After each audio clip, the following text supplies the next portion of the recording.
She didn't cry when they spilled the wine on her dress. She just sat there, back straight, jaw tight, while Seo Joon-Hyuk's aunt laughed, and the servants looked at the floor, and nobody in that room, full of expensive suits and old money, said a single word in her defense. That was the night Nia Caldwell Seo understood something that no one had been honest enough to tell her. They weren't trying to test her. They were trying to break her. And the worst part? Her husband, the most feared man in Seoul, was 10,000 miles away, completely unaware that his own family had declared war on the woman he loved. If you've ever been made to feel like you don't belong in a room you had every right to be in, stay with me. Because what happened next will make you question everything you think you know about loyalty, silence, and what it really means to protect the people you love. If this story speaks to you, please subscribe and follow along. Until the very end, you won't want to miss what comes next. Hit that like button and drop your city or country in the comments. I want to see just how far this story travels. The invitation came on a Tuesday. Cream-colored paper, embossed with the Seo family crest, delivered to Ndia's design studio by a man in a black suit who didn't speak, didn't smile, and left before she could ask a single question. She held the envelope for a long time before she opened it. Long enough that her assistant, Priya, came and stood in the doorway of her office and said, "Is everything okay?" "Fine," Nia said, the word she had been saying for months. The invitation was for a family dinner, Friday evening. The Seo estate in the northern hills outside Seoul. Formal dress requested. She read it 3 times. In nearly 2 years of marriage, Nia had been to the Seo family estate exactly 4 times. Each visit had been with Joon-Hyuk standing beside her, his hand at the small of her back, his presence a wall between her and everything that family quietly thought about her. This invitation was addressed only to her. Joon-Hyuk's name was nowhere on it. Her first instinct, and she was not proud of this, was to throw it away.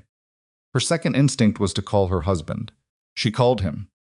He picked up on the second ring, which meant he was between meetings and had seen her name and stepped away from whatever table full of dangerous men he was currently managing. That was the thing about Joon-Hyuk that nobody outside their marriage ever got to see. He always picked up. "My mother invited you to dinner," he said, before she could speak. "You knew. She mentioned it this morning. I was going to call you tonight." A pause. The kind of pause she had learned to read over 23 months of marriage. "You don't have to go. Do you want me to go?" Another pause. Shorter this time. "I think it could be a step forward," he said carefully. "But I'm not going to ask you to do something that makes you uncomfortable. You decide." Nia sat down on the edge of her desk and looked out the window at Seoul spreading out below her, gray and enormous and indifferent in the way that big cities always are. She thought about what it had cost her to build a life here. The language lessons, the cultural missteps she navigated with a smile so fixed it gave her headaches. The way she had fought to make her design firm, credible, in a market that had no particular interest in crediting a Black American woman with any kind of taste or expertise. The way she had carved out something real for herself, Independent. so that nobody could say she was only here because of who her husband was. She thought about what Joon-Hyuk's mother had said to her at the last family gathering 6 months ago, in a voice polished smooth by decades of being the most powerful woman in a room full of powerful people. "You are a guest in this family, Nia. I hope you will remember that." She had said it quietly, almost pleasantly, the way you might remind someone not to put their elbows on the table. Nia had smiled and said, "Of course." And she had carried those words home inside her chest like a splinter she couldn't get at. "I'll go," she told Joon-Hyuk. "Nia, I'll go," she said again. "Steadier this time. You said yourself it could be a step forward. And you'll be back next week. If it goes badly, you can deal with the fallout then." He was quiet for a moment. "I'm going to call my mother," he said finally. "Don't." The word came out sharper than she intended. She softened it. "Please don't. If you call her, she'll know I told you. And then whatever chance this dinner has of being genuine is gone before it starts. Let me handle it. You shouldn't have to handle it." Joon-Hyuk. She said his name the way she always did when she needed him to hear her clearly. The full name, no shortcut. "I know that, but this is the world we live in. Let me try." She heard him exhale. Call me as soon as you get home, he said. I will, and Naya. His voice shifted in a way she felt in her sternum. The way it did when he was about to say something true and undefended. I know, she said quietly. I know you do. She hung up and sat for another minute in the afternoon light and told herself that everything was going to be fine. She spent 3 days deciding what to wear. That might sound trivial. Nia knew it sounded trivial, but anyone who has ever been the only person of their kind in a room full of people who have already decided what they think of you, they understand. The outfit was not about vanity, it was armor. It was a calculation. Too casual, and she was disrespectful. Too formal, and she was trying too hard. Too colorful, and she was making a statement. Too muted, and she was erasing herself. She settled on a deep burgundy silk dress, structured at the shoulders, simple at the hem, elegant without being showy. She wore the pearl earrings Joon-Hyuk had given her for their first anniversary, small, understated, real. She wore her hair natural, pulled back, clean. She spent 40 minutes on her makeup and then wiped half of it off because she refused to walk into that house looking like she was afraid. She was afraid. She walked in anyway. The Seo estate at night was the kind of place that made you feel small on purpose.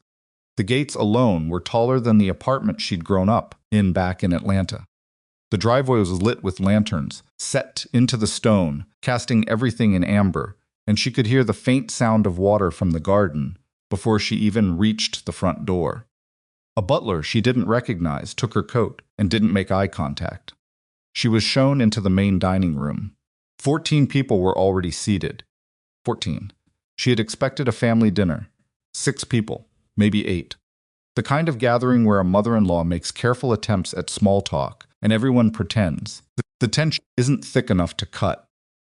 Instead, she walked into what looked like a formal event: crystal glasses, multiple forks, floral arrangements that must have cost more than her first car, and a table full of people who all stopped talking the moment she came through the door. Not because they were surprised to see her, because they had been waiting. She recognized most of them. Joon-Hyuk's uncle, Seo Byung-chul, who managed one of the family's legitimate real estate holdings, and had, at every prior meeting, addressed himself exclusively to Joon-Hyuk and never once to her. His wife, the aunt, Park Soo-yeon, who wore diamonds on a Thursday like punctuation and had a side smile that never reached her eyes. 3 cousins, young men in their late 20s and early 30s, who occupied positions in the organization they had done nothing to earn. 2 older women she didn't know well, relatives of relatives, the kind of women who collect other people's secrets. A family lawyer she recognized, a man whose role she had never been told and had learned not to ask about. And at the head of the table, Seo Eun-kyung, Joon-Hyuk's mother, 61 years old, narrow-shouldered, impeccably dressed in silver gray. Hair set like lacquer, hands folded on the table in front of her, perfectly still. She looked at Nia the way a scientist might look at a specimen that had arrived late slights mislabeled. Nia, she said. Not warmly, not coldly, simply. A statement of acknowledgement, nothing more. Yoon Kyung Nim. Nia used the honorific correctly, precisely, the way she had practiced. She bowed at the appropriate angle. She had spent 6 weeks early in her marriage learning the forms of address. She refused to give them that particular ammunition. She was shown to her seat. It was at the far end of the table from Yoon Kyung. For the first 20 minutes, nothing overtly terrible happened. This was, Nia would later understand, intentional. They let her sit there and breathe in the formality of it and almost begin to relax.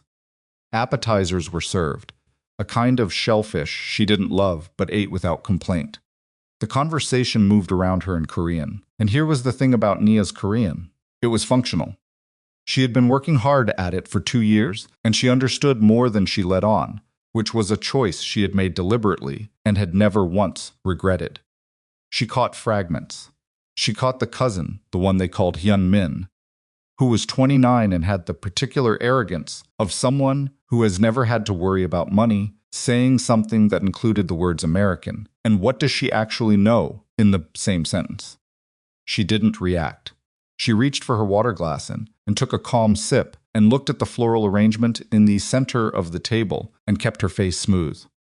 The aunt Park Soo-yeon leaned forward and addressed her in English. The English was deliberate. It was a way of isolating her, a reminder that this was a conversation the others were excluded from, which was supposed to make Nia feel singled out in the wrong direction. "Nia," she said with the precise social smile, "you've been married to Joon-Hyuk for nearly 2 years now, yes?" "Yes," Nia said, "almost 2 years. And your design business?" "It's doing well? It is, thank you." "Good, good." Soo-yeon tilted her head. The diamonds at her ears caught the light. It must be reassuring. To have your own career, your own income. A slight pause, calculated to the millimeter. In case, the table didn't go quiet, but something shifted. The way sound shifts when everyone in a room simultaneously chooses to listen more carefully. Nia held the aunt's gaze. "In case of what?" she said pleasantly. Soo-yeon blinked, as though the question genuinely surprised her. "Why, in case anything changes, of course. Life is unpredictable." Another smile. "We all know that, don't we?" "We do," Nia agreed. She picked up her fork and returned to her food. She did not look up for the next 3 minutes, and in that 3 minutes she worked very hard at keeping her hands from shaking. The cousin Hyun-min switched to English around the second course. His English was good, not perfect, but confident in the way that young men with expensive educations always are, the kind of confidence that comes from never having been corrected. "I have to ask," he said from 2 seats away, addressing Nia, with the tone of someone asking a perfectly reasonable question. "How did you and Joon-Hyuk even meet? I've never actually heard the story." Nia had heard this question before. She had heard it from people genuinely curious, and from people who were not curious at all but wanted to establish something with the asking of it. She could tell the difference by the second word out of their mouth. "Through mutual connections," she said, which was true, and vague and invited nothing further. "Mutual connections," Hyun-min repeated, as though tasting the phrase. "In Seoul?"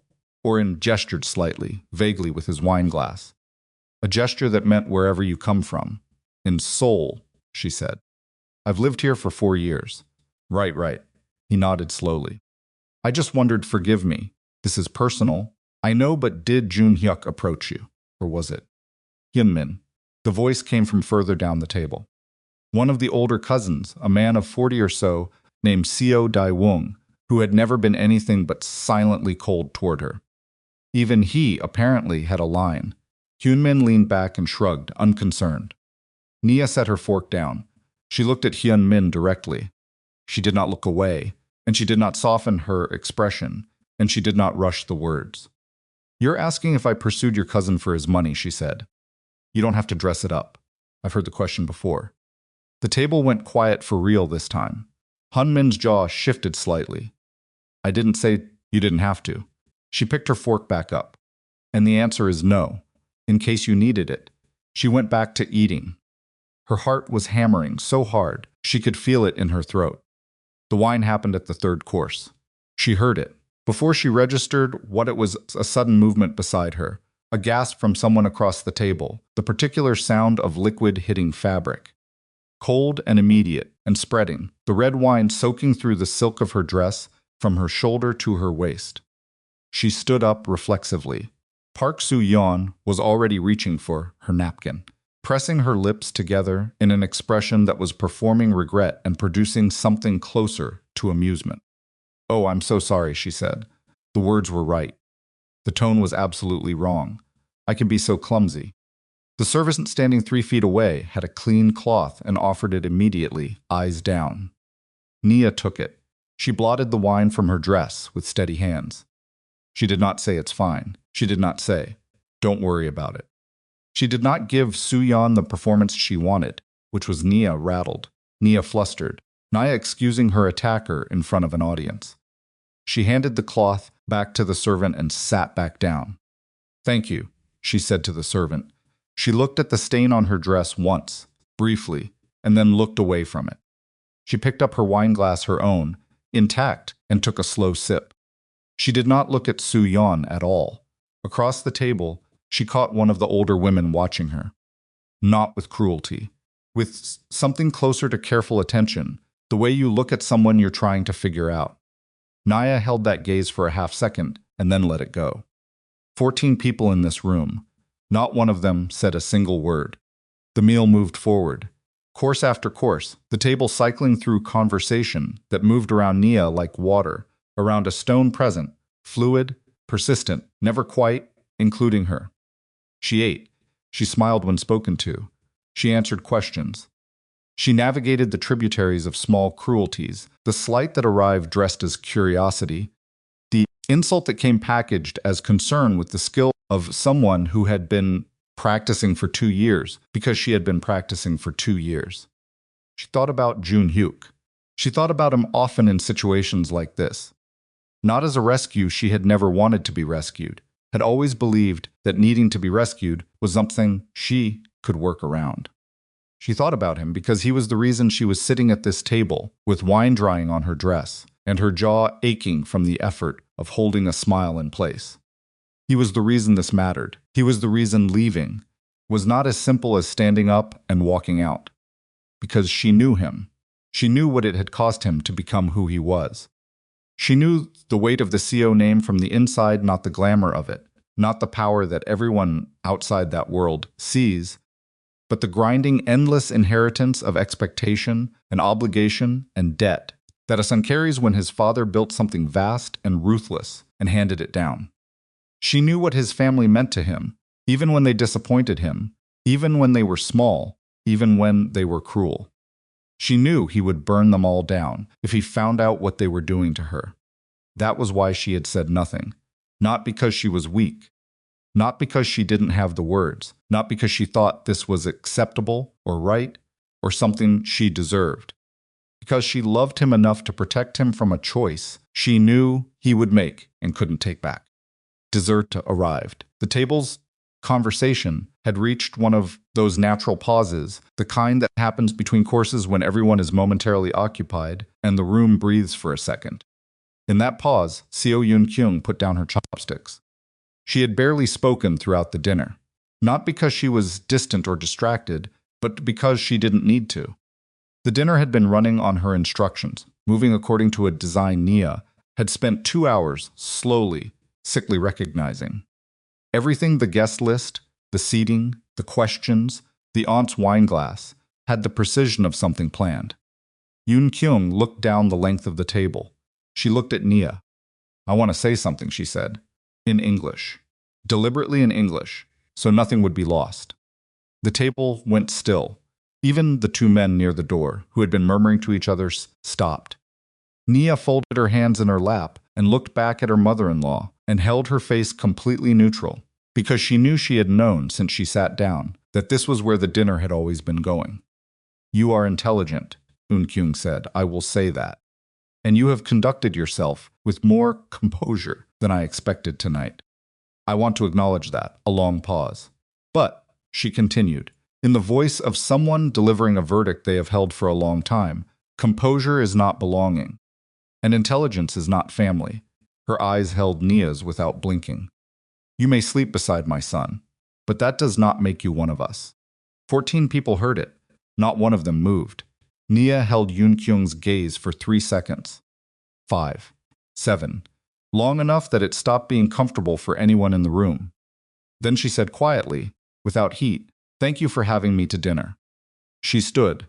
She picked up her small clutch from beside her chair. She walked the length of that table past the cousins, past the aunt, past the lawyer, past the man with no title, past all 14 people who had assembled to participate in this, and she walked out. She did not run. She did not cry until she was in the car. And even then, she made sure the driver couldn't see her face in the rearview mirror. She called Joon-Hyuk. When he picked up, she said it was fine. "I'm on my way home. How did it go?" She looked out the car window at the lights of Seoul moving past her. "It was a step," she said. "Good night, Joon-Hyuk." She hung up before her voice could break. First night. That was the first night. There would be many more. The pattern that emerged over the weeks that followed was almost elegant in how systematic it was. Yoon-Kyung began hosting family dinners on a rotating schedule every 2 weeks, sometimes more frequently, whenever there was a family occasion to justify it. Birthday observances, memorial days, business milestones. This SEO family had enough occasions to fill a calendar 3 times over, and Yoon Kyung used all of them. Each dinner was formally communicated to Joon-Hyuk. Each one happened to fall on dates when he was occupied a meeting, a trip, a situation that required his direct attention, and the Seo organization always had situations that required his direct attention. He came when he could. He missed more than he attended.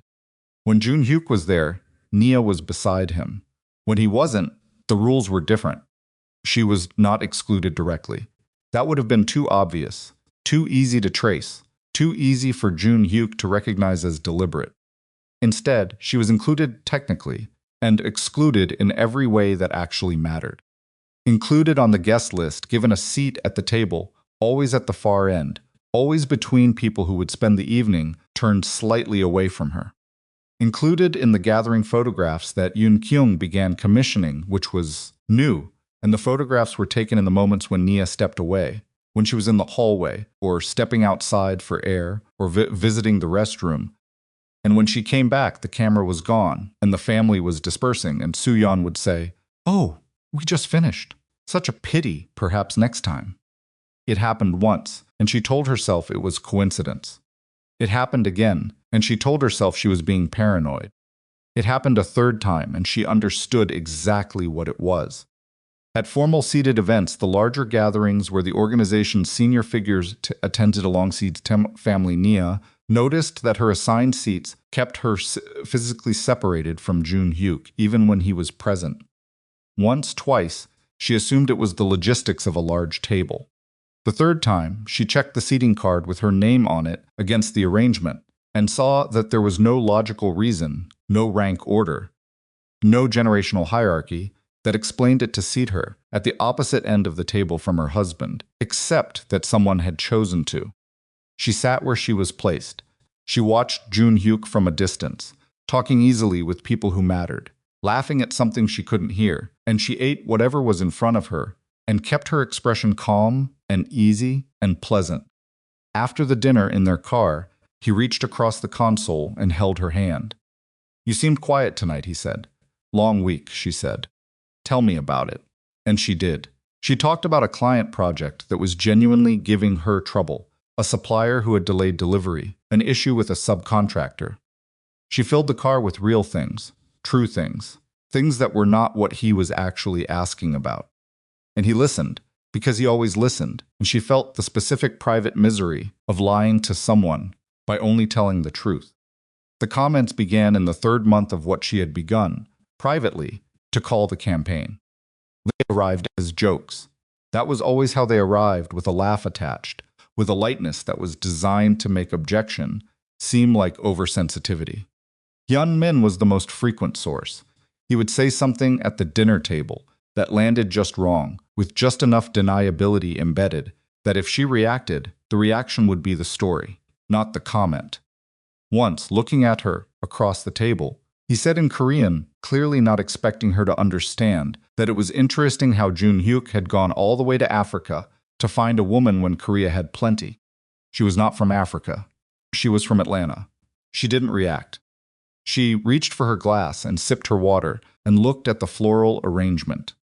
Later that evening, one of the other cousins, a man named Ji-Jun, who was 27 and hadn't developed enough subtlety to disguise what he was doing, told her in English that her Korean was pretty good for someone who probably didn't speak any other languages. She had a working knowledge of French and Spanish and had been studying Korean for 3 years. She smiled and said, "Thank you, I'm always working on it." Another evening, Soo-yeon mentioned, in front of 6 people, that she had been reading about cultural differences in marriage expectations, and wasn't it interesting how some cultures approach commitment so differently?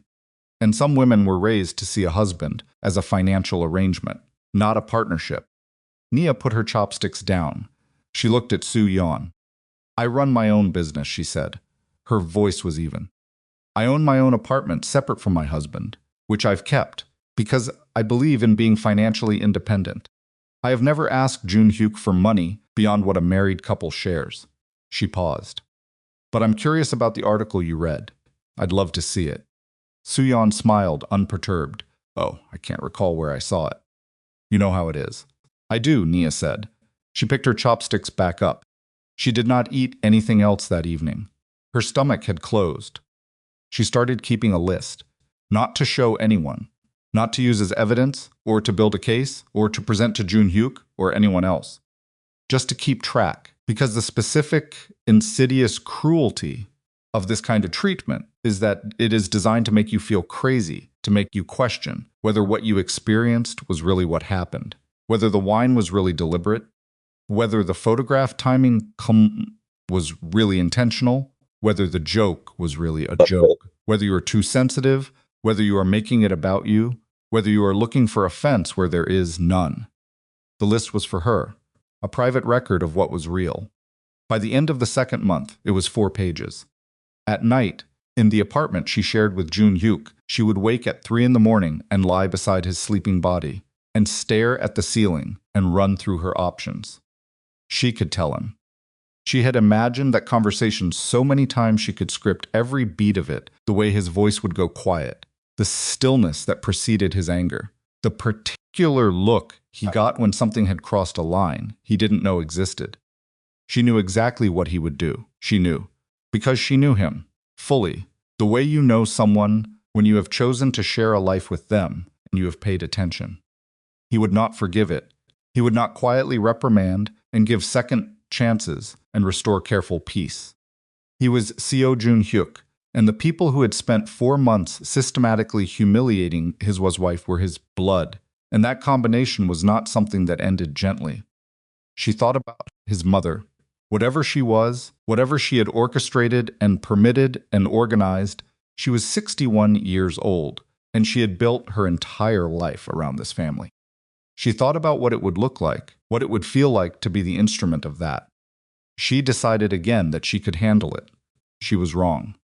But she didn't know that yet. The night of the divorce papers, she thought she knew what she was walking into. Yoon-Kyung's summons had come on a Thursday afternoon. Not an invitation this time, a summons, in Yoon-Kyung's cool, precise phrasing. The family would like to speak with you at the estate on Saturday. 3 o'clock, please come alone. Joon-Hyuk was in Tokyo.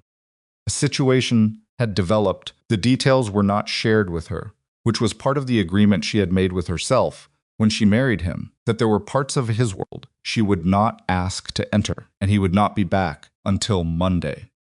She had told him about the summons, and he had frowned and said he wasn't comfortable with it, and she had said she could handle it.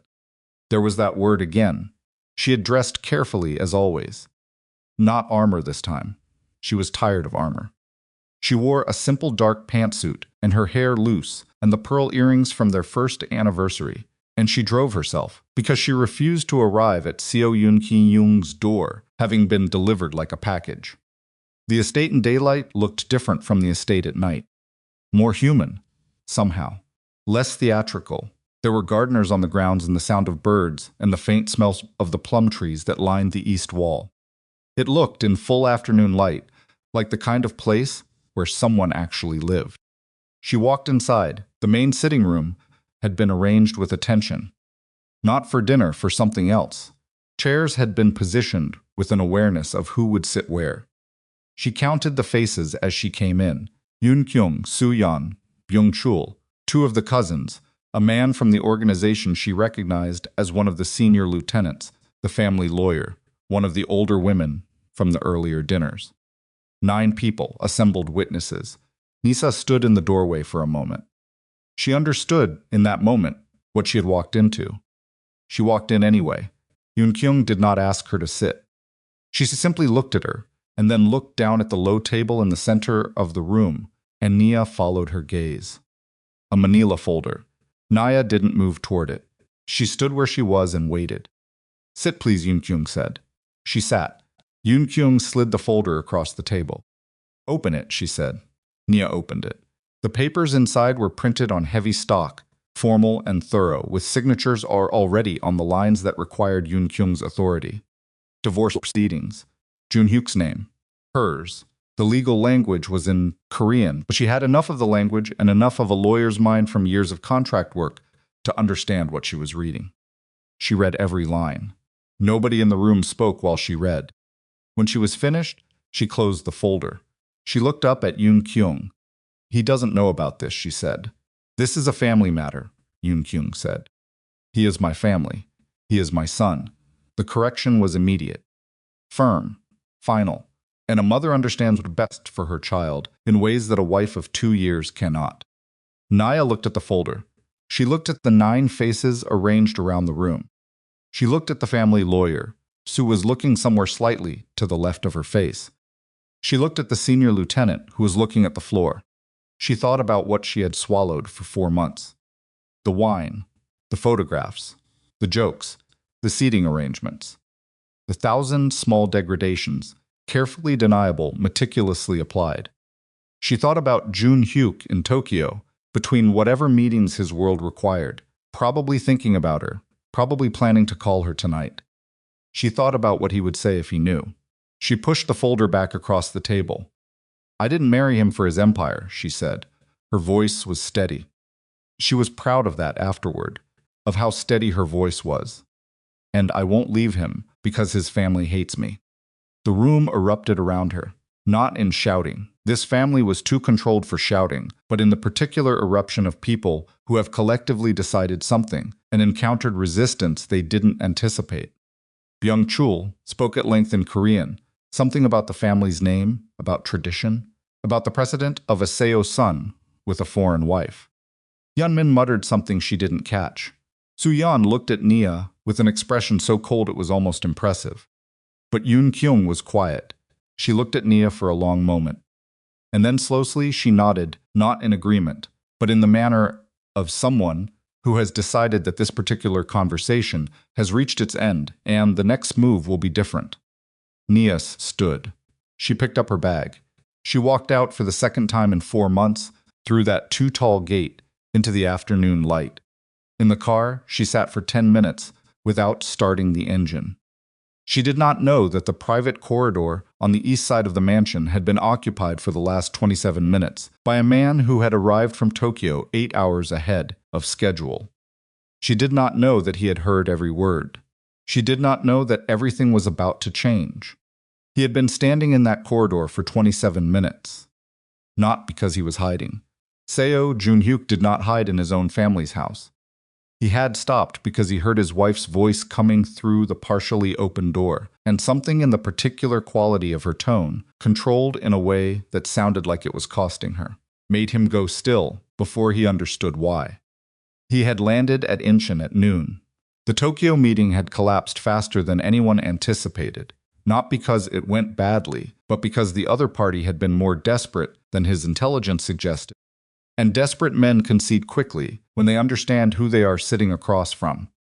He had been on a plane by 9 in the morning, Seoul time, and he had told nobody because he had been thinking about Nia for 3 days, and he wanted to walk through his own front door and see her face before she had time to prepare an expression.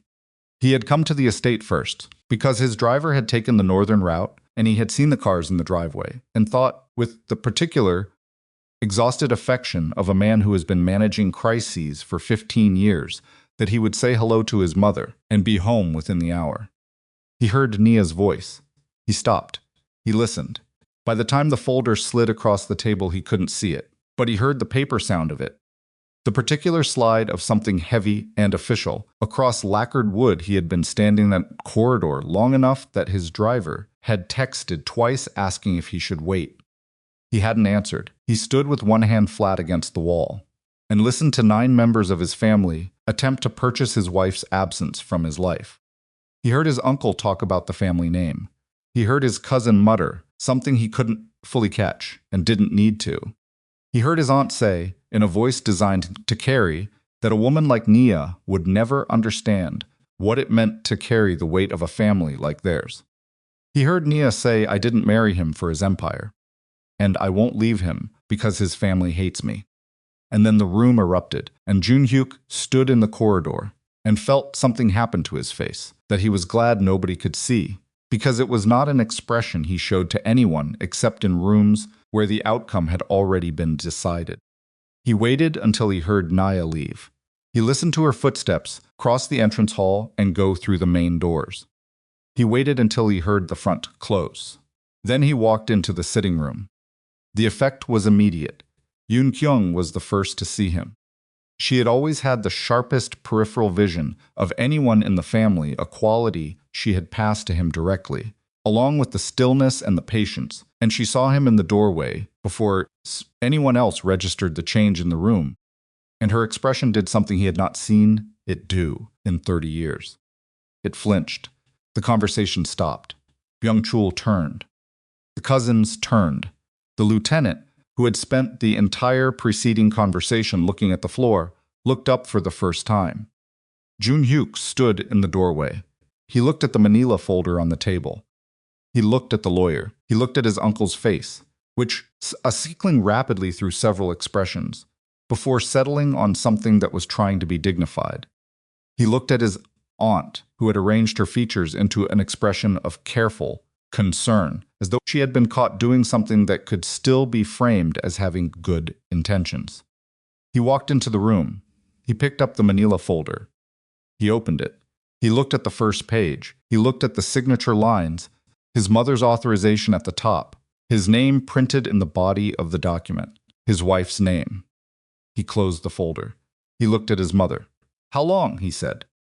His voice was completely flat. Not quiet, not the forced quiet of someone managing anger, but the genuine flatness of someone on the other side of something. "How long has this been going on?" It was not phrased as a question.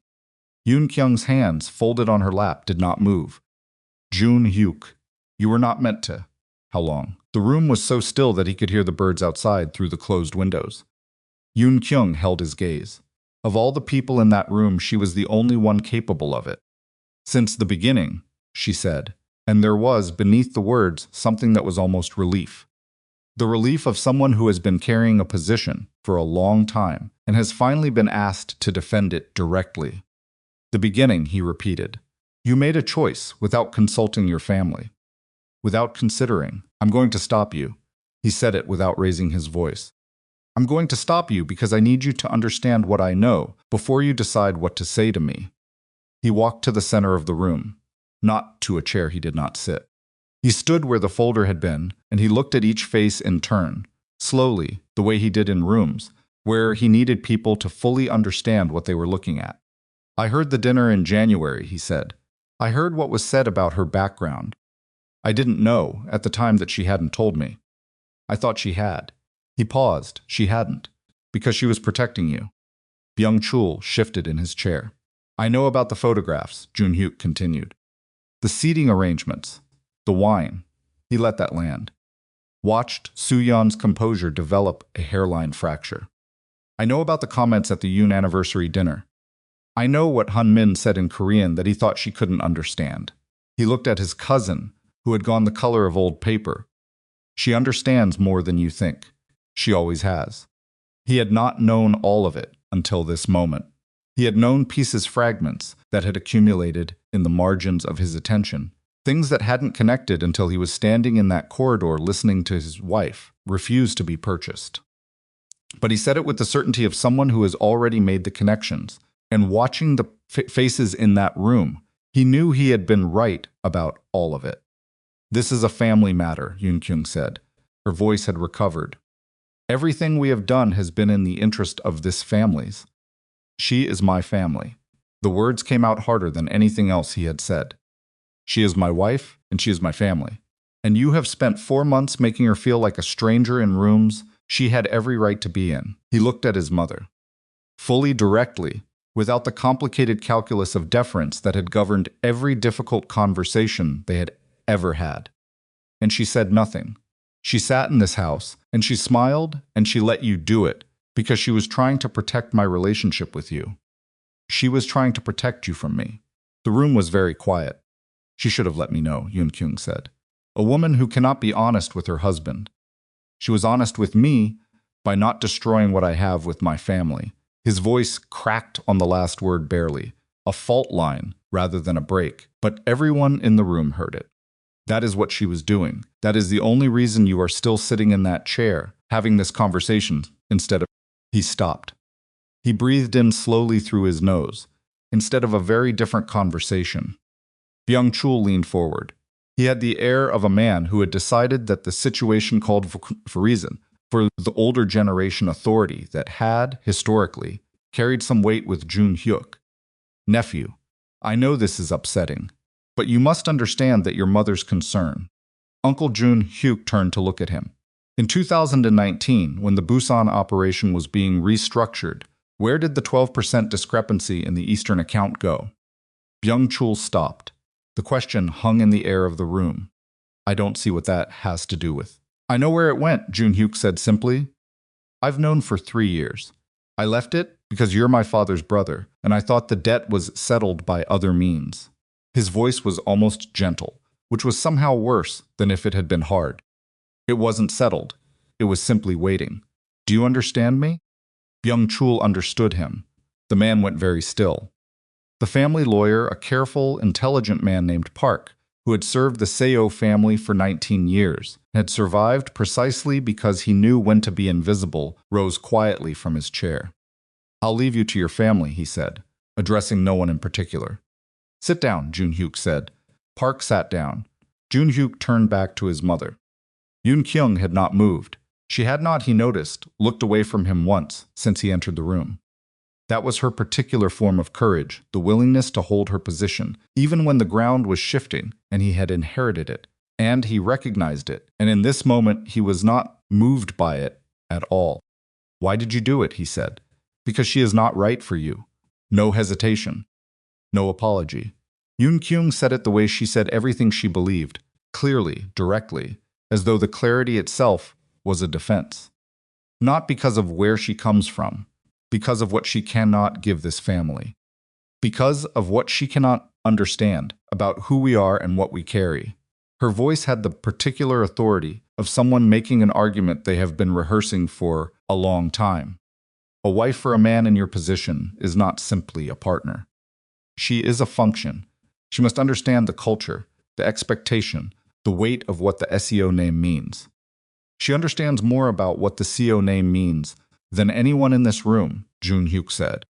She married it. She chose it. She has spent 2 years carrying it in a country that isn't hers, in a language that isn't her first, in a family that has done everything in its power to make her feel unwelcome. And she stayed, and she said nothing to me. He paused. That is what the Seo name means, mother. That kind of endurance. That kind of loyalty. You should recognize it. Something moved across Yoon-kyung's face. Not softening, not yet. Not this woman. Not in this room with these witnesses, but something that what it had been a minute ago. She said, I was protecting you. You were protecting something, he said. It wasn't me. He left them there. He didn't issue immediate judgments in that room, because he was not the kind of man who made decisions in the heat of a moment he was still inside. The decisions would come. They were already forming, with the cold mechanical clarity that his father had spent a decade teaching him. The understanding that consequences must be proportional, not to the anger that precedes them, but to the actual weight of the breach. He would be very clear. He would be very precise. But not tonight. Tonight he had something more urgent. He walked out of the estate and got in the car and told the driver to go to the apartment. The driver who had been with him for 7 years and had survived that tenure by developing a fine-grained understanding of when to say nothing, said nothing. Joon-Hyuk sent Nia a text. I'm coming home. Don't go to sleep. 3 minutes passed. Okay, everything all right? He stared at the question. At the careful, controlled lightness of it. At the way it was the same question she probably asked herself every time she decided not to tell him something, packaging the difficulty into something small enough to carry alone. Everything is fine. I'll explain when I get there. She was awake when he came through the door, sitting on the sofa in the living room in what she called her work clothes, the oversized sweatshirt she wore when she was doing late-night sketches for a design project, with a mug of something on the table beside her and her laptop.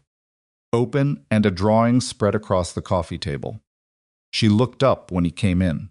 For seconds, she just looked at him. You're back early, she said. I am. He stood in the doorway of the living room, still in his travel clothes, and looked at his wife. She had her hair loose the way she did at home, and there was a pencil balance behind her ear that she had clearly forgotten was there, and she looked the way She always looked in this apartment real, in a way that nothing outside these walls ever quite matched. She looked at his face. Something changed in hers. "What happened?" she said. Not a question, a statement. He crossed the room and sat down beside her on the sofa and said, "I went to the estate." She went very still. "I came back from Tokyo early. I wanted to surprise you. I went to the estate because your car wasn't here and I thought." He stopped. Started again. "I heard you, Nia, in the sitting room. I heard all of it."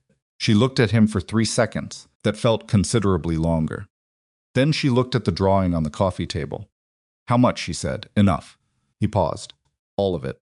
From the folder to what you said when you pushed it back." She closed her eyes. She opened them. "Okay," she said. "Okay. I'm not going to apologize for not telling you," she said. Her voice was steady and a little raw, like something stripped of its outer layer. "I knew what would happen if I told you. I made a choice." "I know you did. And I'm not—" She stopped. Something moved through her expression quickly, like weather. "I'm not going to pretend I wasn't right about what would have happened. Because I was right. You know I was right. You were right," he said. "And you should not have had to be. Those are both true at the same time." She looked at him. She looked at him for a long time, and he let her because he understood that there were things she needed to see in his face before she believed them. "How long were you standing there?" she finally said. "Long enough to hear about the wine." Her jaw tightened. "Long enough to hear what Yoonmin said in Korean." She looked away. "Long enough to hear what you said." At the end, he paused. "That you stayed quiet, because I love them. That you thought protecting them was part of loving me." The living room was very quiet. Outside, Seoul moved past the windows, indifferent and enormous. Nia reached up and took the pencil from behind her ear and turned it in her fingers. An old habit. He had noticed it on their third date, the way she needed something to do with her hands when she was processing something. "I didn't want to be the reason," she said quietly. "I know. I knew what they thought of me. I knew from the first year. But I kept thinking if I just gave it more time. If I was just patient enough, present enough, competent enough." She stopped. "Like there was some version of myself that would finally be acceptable to them, if I could just figure out what it was." "There isn't," he said. "I know that now." She said it simply without bitterness. That was the thing about Naya that he had understood from the very beginning and had never taken for granted. She wasn't bitter. She had been given every reason to be, and she wasn't. "I think I knew it before tonight. But tonight was—" She exhaled slowly. "Tonight was different. Because of the papers. Because of the papers." She nodded. "That was—" She stopped. "They put a number on it. That's the part I keep." She shook her head. "There was a number. In the folder. They put a number on how much my leaving was worth to them." Joon-Hyuk said nothing. "You know what the number was?" She looked at him sideways, and there was something in her expression that was almost not quite, but almost dark humor. The kind that surfaces, sometimes, when the alternative is falling apart. "It wasn't even that much. I make more than that in a good quarter." He looked at her. "That's what got me," she said. "Not that they wanted me gone. I knew they wanted me gone, but they lowballed it." She shook her head. 4 months of coordinated harassment, and they couldn't even do the math correctly. He started to say something.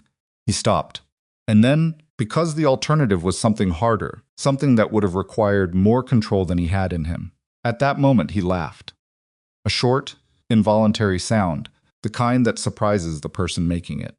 Nia looked at him. Then she laughed too. Brief, pained. The laugh of two people who have landed in a situation so absurd that the absurdity is the only honest response. It lasted 5 seconds. Then it was over, and the quiet came back, and it was heavier than before. "I'm going to deal with this," he said. She turned to look at him fully. "I know," she said. "I know you are, and I need you to hear me first." "I'm listening. I'm not asking you to protect me from them," she said. "I'm asking you to be clear with them. There's a difference." She held his gaze. "What happened was wrong. I need that acknowledged. I need it to not happen again. But I don't want—" She chose the next words carefully. "I don't want you to destroy your family because of me. I don't want to be the reason those relationships are gone. Do you understand the difference?" He was quiet for a moment. "I understand it," he said. But you need to understand something in return. He looked at her directly. Without the careful management he used in rooms full of people who needed to understand that he was a man with authority. This was different. This was just him. What they did wasn't about you. Not really. It was about me. It was about what they think they're entitled to, the right to decide who belongs in my life, the right to shape my choices, the right to make decisions for me while I'm not looking. He paused. That's what I'm going to address. Not just what they did to you. What they thought they could do. To both of us. She held his gaze for a long moment. Okay, she said, okay. He reached over and took her hand. Just held it, the way he did sometimes, without ceremony, without a particular reason. She turned her hand over so their palms were together. Outside, the city breathed and moved, and went on being itself. He let 3 days pass before he moved, not out of hesitation, out of design. Joon-Hyuk had learned, early and expensively, that the most important decisions required the distance between the emotion and the action, and that the men who could hold that distance were the men who made choices they could live with. He spent those 3 days, very deliberately. He went to his office. He sat with his closest advisors, not his family, his actual advisors, and he outlined what he was going to do. He called 3 lawyers, separately, and had 3 separate conversations. He reviewed the financial records that he had been keeping for the better part of 4 years, because he was the kind of man who kept records of everything. He did not call his mother. Yoon Kyung called him on the 2nd day. He let the call go. She called again on the 3rd morning. He picked up. We should speak, she said. We will, he said. Saturday, the estate. I'll let you know what time. Joon-Hyuk Saturday, he said, and ended the call. Naya, who was at the kitchen table with a site plan spread across it and a coffee going cold beside her, looked up when he came back into the room. Saturday said. She nodded. You don't have to come, he said. I know I don't have to. She looked at him steadily. I'll be there, he studied her face. It might be difficult, he said. I know that too. She held his gaze. I'm not fragile, Joon-Hyuk. I'm tired. Those are different things. I know they are. Then stop offering me exits and let me stand beside you. He looked at her for a moment. Okay, he said. Friday evening, the call came. That changed what Saturday was going to look like. It was Dae-woong, the older cousin, 40 years old, the one who had been the only person at the January dinner to murmur something resembling objection. He called from a number Joon-Hyuk didn't have in his phone, which meant it was a secondary line, which meant this was a conversation he didn't want traced back to him. Joon-Hyuk answered it in his study, alone. I need to tell you something, Dae-woong said without preamble. His voice was low and carried the specific texture of someone who has been debating a call for a long time. Before tomorrow. Tell me. Dae-woong was quiet for a beat. The dinner in January wasn't the first time. Your mother has been meeting with family members about Naya since 6 months after the wedding. He stopped, started again. There have been conversations about whether a legal path was possible, about whether pressure could be applied to your business relationships to make things more. He paused again, choosing, more complicated for you, to make you see that the marriage was a liability. Joon-Hyuk sat very still. Who, he said. Byung-chul was central to it. Your mother gave direction. Yun-min was a long pause. He wasn't just making jokes, Joon-Hyuk. Some of the things he said to Nia in those dinners were coordinated. They were testing how she would respond, whether she would tell you, whether she would react publicly. They were profiling her. Yes. Joon-Hyuk looked at the wall of his study, at the shelves of books he had read, and the photographs and the single photograph that Nia had taken during a trip they made to Jeju 2 winters ago, before any of this, when everything had still been simple. Her hand reaching for something out of frame, her profile turned away, the sea behind her. Why are you telling me this? He said. Another long silence. Because she didn't deserve it, Dae-woong said. And because when I didn't say anything at that dinner, I became part of it. I've voice shifted slightly. I've been trying to figure out how to live with that. I appreciate you calling, Joon-Hyuk said. Tomorrow is going to be... I know what tomorrow is going to be. He paused. You should be there. Joon-Hyuk, you should be there, he said again. When I say so what I'm going to say, I want everyone present, including the people who knew and said nothing, especially those people. A long silence on the line. All right, Daewoo said. Joon-Hyuk ended the call. He sat alone in his study for 11 minutes. Then he went to find his wife. She was in the design studio, at the back of the apartment, the room they had converted from a second bedroom. That was all glass-top drafting table and material samples, and the rolling racks of fabric swatches she collected with the particular devotion of someone whose creativity lives in texture and color. She was standing at the table with a pencil in hand, working on something she hadn't mentioned, and she didn't look up immediately when he came in. You should see this, she said, still looking at the table. I've been working on this for 3 weeks. It's the Jong Commission, the penthouse on Mappo. They want me to do the whole floor, which she looked up. She read his face. She put the pencil down. What? Daewoo called. He told her. He watched her face while he told her. He watched the way she absorbed it, the way she went very still, not in shock, but in the manner of someone having something they already half understood confirmed. Her jaw tightened. Her eyes moved briefly to some middle distance. Then back to him. How coordinated, she said quietly. Very. She was quiet for a moment. They were waiting for me to crack, she said. That's what the profiling was. They wanted to see if they pushed hard enough, whether I would go to you, whether I would make it your problem. She looked at him.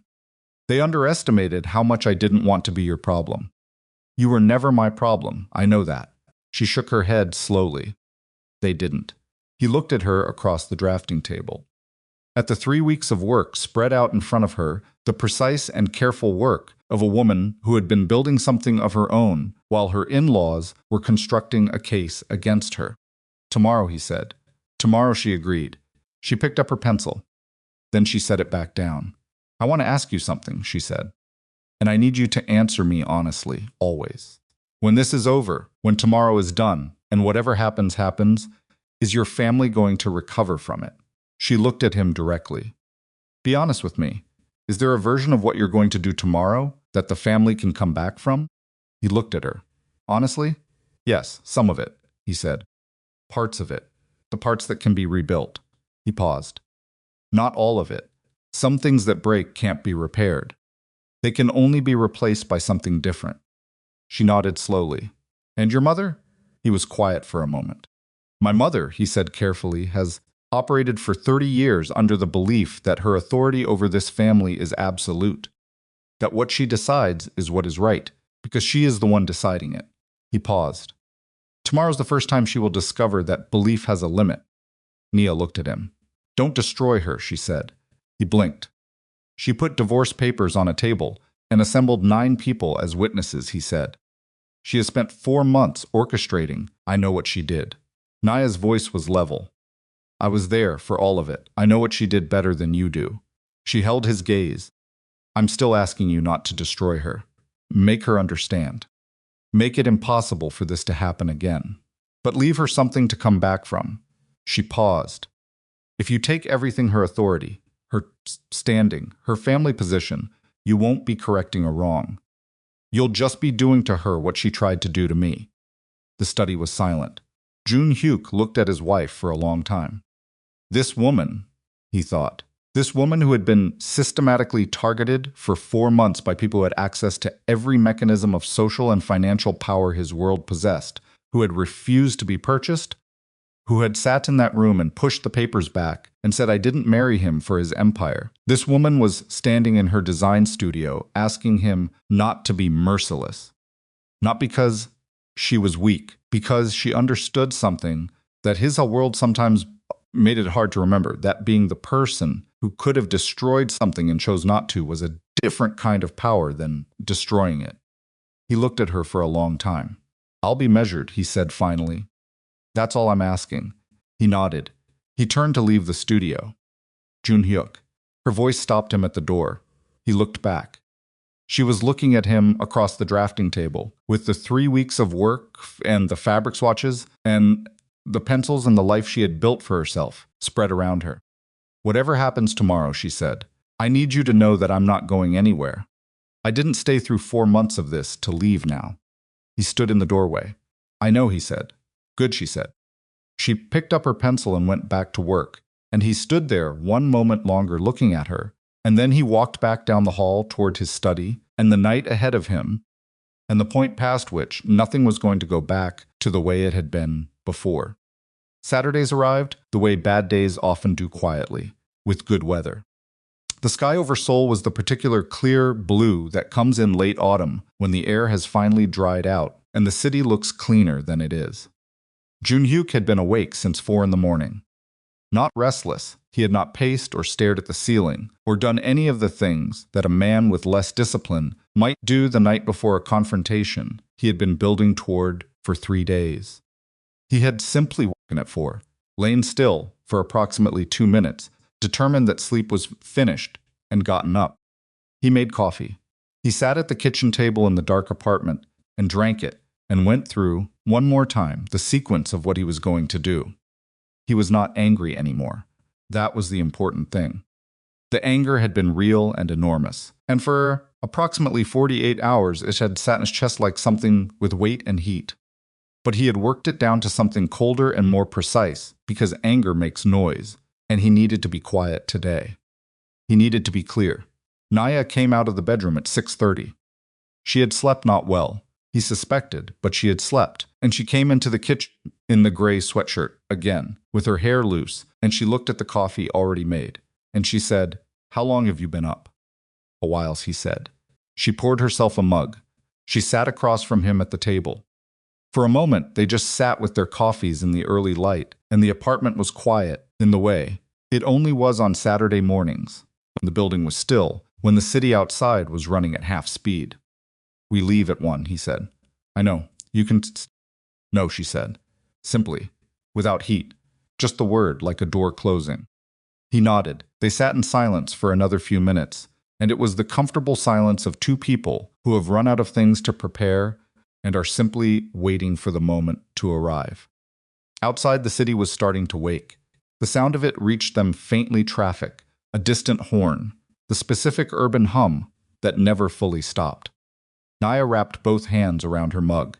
"I've been thinking about what Dae-woong said," she said. "Which part?" "The profiling. The testing." She looked at her coffee. "They wanted to know if I would go to you, if I would make it your problem." She paused. "But here's what I keep getting stuck on. They did all of that, and they still didn't know you. Because if they had really known you, they would have understood that the problem wasn't going to be me going to you." She looked up at him. "The problem was always going to be you finding out on your own." He looked at her. "They were so focused on controlling me," she said, "that they forgot to account for the fact that you come home early sometimes." Something moved through his expression that wasn't quite a smile, and wasn't quite not one. "They forgot that," he agreed. She nodded. Set her mug down. "Let's go be ready," she said, and got up from the table. They arrived at the estate at 2:50. Joon-Hyuk had called ahead. He had told his mother that the meeting would begin at 3, that all family members currently in Seoul were expected to be present, and that if anyone was absent, he would take the absence as a specific message and respond to it accordingly. He had used exactly those words. His mother had been silent on the line for a moment and then said, "They will be here," and he had said "good," and hung up. The cars in the driveway told him she'd followed through. He counted them as his driver pulled in more than he expected. The news of what had happened on Thursday had apparently traveled, as news in families always does, through the channels that families use, the texts and calls and quiet, alarmed conversations between cousins and aunts, and people tangentially connected to the AO name who understood that something significant was in motion. He got out of the car. He walked around to Nia's side and opened the door, which was not something he did as performance.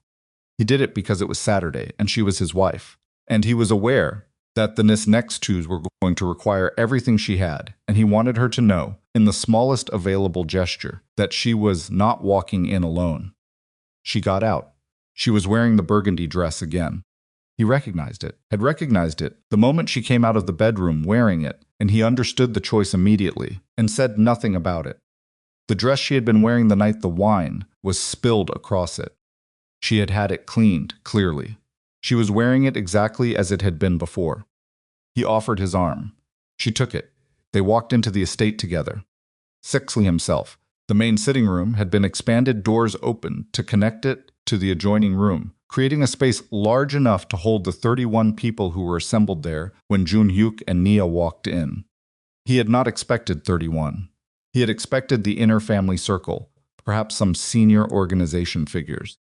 Instead, he counted quickly, accurately, the way he always counted rooms, and arrived at 31, which included 3 people he had not expected and whose presence told him something he had not known before he walked through the door.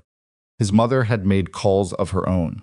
The 3 faces he hadn't expected: Lee Sang-hun, whom I'd managed the Eastern Distribution Network and reported to Byung-chul; a man named Choi, who handled certain legal complexities that the family's official lawyers couldn't touch; and a woman he knew only as Director Yim, who occupied a position in the organization's financial structure that was never formally titled and never needed to be. These were not family. These were organizational figures. Senior ones. Joon-Hyuk stood in the doorway with his wife on his arm and looked at the room and understood, in the space of approximately 4 seconds, that his mother had assembled not a family meeting but a tribunal. She had called organizational witnesses. She had brought in the financial and legal architecture of the SEO operation and placed it in this room, and the message was clear, and it was not a message of surrender. It was a message of leverage. She was telling him, this is not just a family matter. This is a business matter, and in business matters, a son's authority is not unconditional.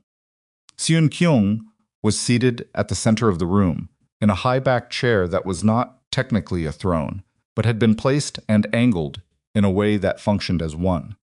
She was dressed in black today. Her hands were on the armrests. Her face was composed with the precision of someone who has spent the night preparing a position and has arrived at this room certain of it. She looked at her son. She looked at Nia. Her expression did not change. Sit, she said, to the room in general, to everyone. Joon-Hyuk did not sit. He walked Nia to a pair of chairs near the center of the room, not the chairs that had been arranged for them, which were off to the side, a placement that he noted and disregarded, and he pulled out a chair for her, and she sat, and he stood beside her with his hands in his pockets and looked at his mother. You brought the organization, he said. I brought people who have a stake in this family's responsibility, Yoon Kyung said. As do you. As do I. You're framing this as a business question. It has always been a business question. She said it without apology. A man in your position, Joon-Hyuk, what he chooses, who he places beside him, these are not private matters. They never have been. He looked at Lee Sang-hyun, who was seated to his mother's left, and was making every effort to appear as though he were somewhere else. He looked at Director Yim, who was watching him with the careful attention of someone doing a calculation. Lee, he said. Sang-hyun looked at him. Did my mother call you, or did you volunteer? A beat. I was invited, sir. Invited. Joon-Hyuk nodded slowly. And what did she tell you the meeting was about? Another beat. Longer. Family matters. Stability. The question of he stopped.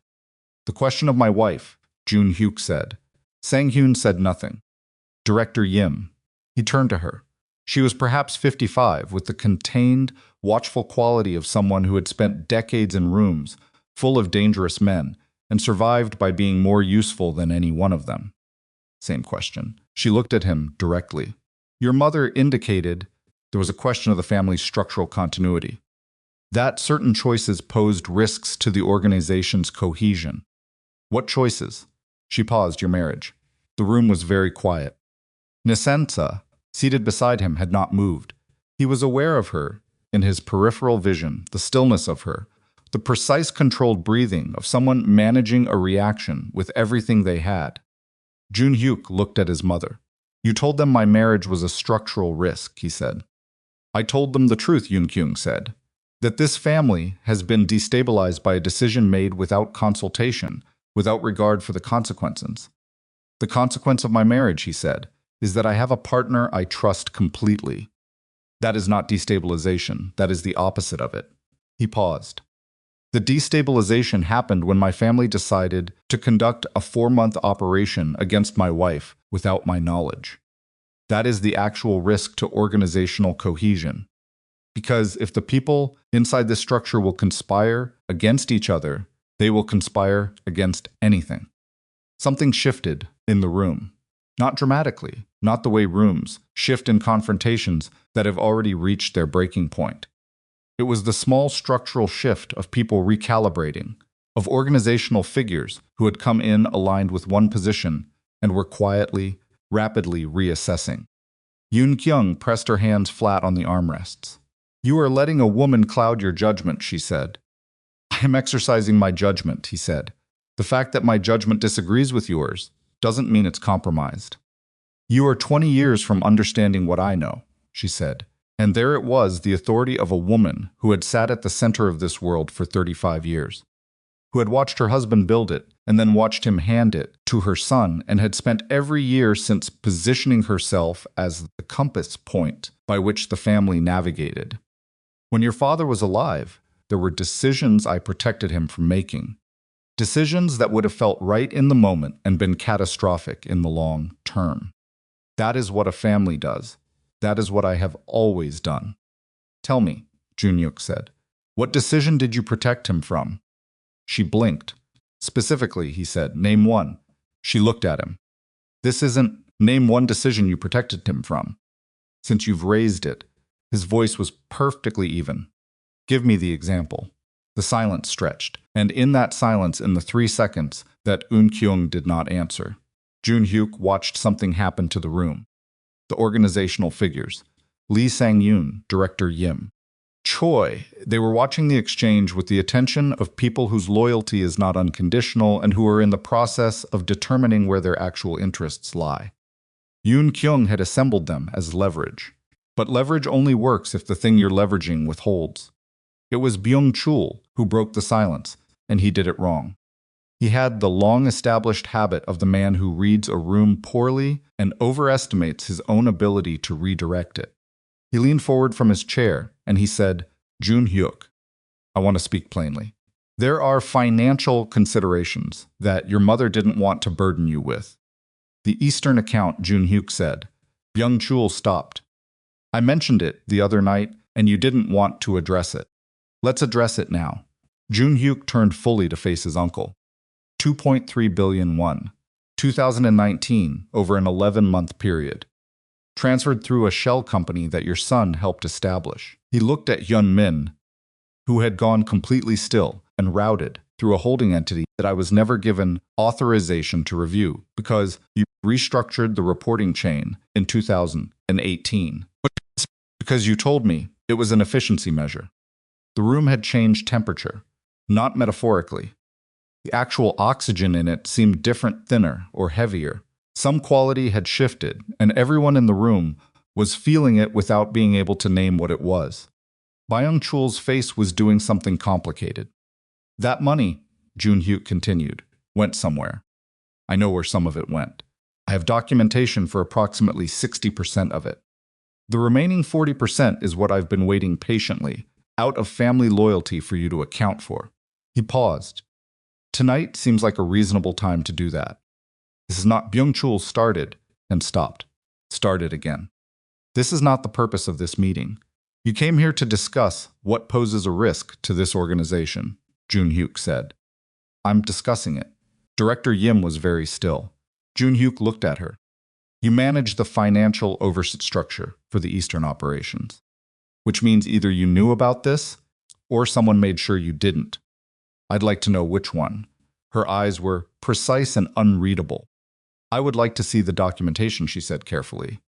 "You will," he said. "Monday. My office. Bring everything from 2018 forward." She nodded. Once.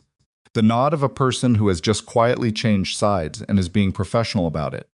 Byung-chul made a sound that was close to a word but didn't become one. Joon-Hyuk turned back to the center of the room. "Here's what I want to be clear about," he said. And his voice shifted, not louder, not harder, but more concentrated, the way sound changes when it's focused rather than broadcast. What happened to my wife was not a family matter that got out of hand. It was a sustained, coordinated effort to remove her from my life without my knowledge. It involved deception, it involved manipulation, and based on what I learned 2 nights ago, it involved an attempt to create conditions that would compromise my judgment of this organization's stability. He looked at his mother. That last part is the part I'm having the most difficulty with. Not because you tried to protect your idea of what this family should look like, but because you were willing to use the organization to do it. Yoon Kyung was very still. You went outside the family, he said. You brought operational figures into a personal conflict. And in doing so, you created a precedent that I cannot allow to stand. Not because I'm angry, because if it can be done to me, it can be done by anyone to anyone, and that is the actual structural risk to this organization. Silence. Absolute. Ringing silence. Then Yoon Kyung said, "And what do you intend to do?" He looked at her. He had prepared for this moment. He had spent 3 days preparing for it, turning it over, examining it from every angle, determining what was proportional and what was excess, and where the line between necessary and destructive actually ran. He had listened to his wife tell him to be measured. He had taken that seriously. He opened his mouth, and then his phone buzzed. He ignored it. It buzzed again, and again, immediately after 3 rapid vibrations, which was the signal his chief of security used for situations that could not wait. He looked at Nia. She read his face. "Go," she said quietly. He took 2 steps toward the doorway and pulled out his phone. The text was from Min-soo, his head of security, and it contained 4 words and an attached photograph. The 4 words were, "She brought it all." He opened the photograph.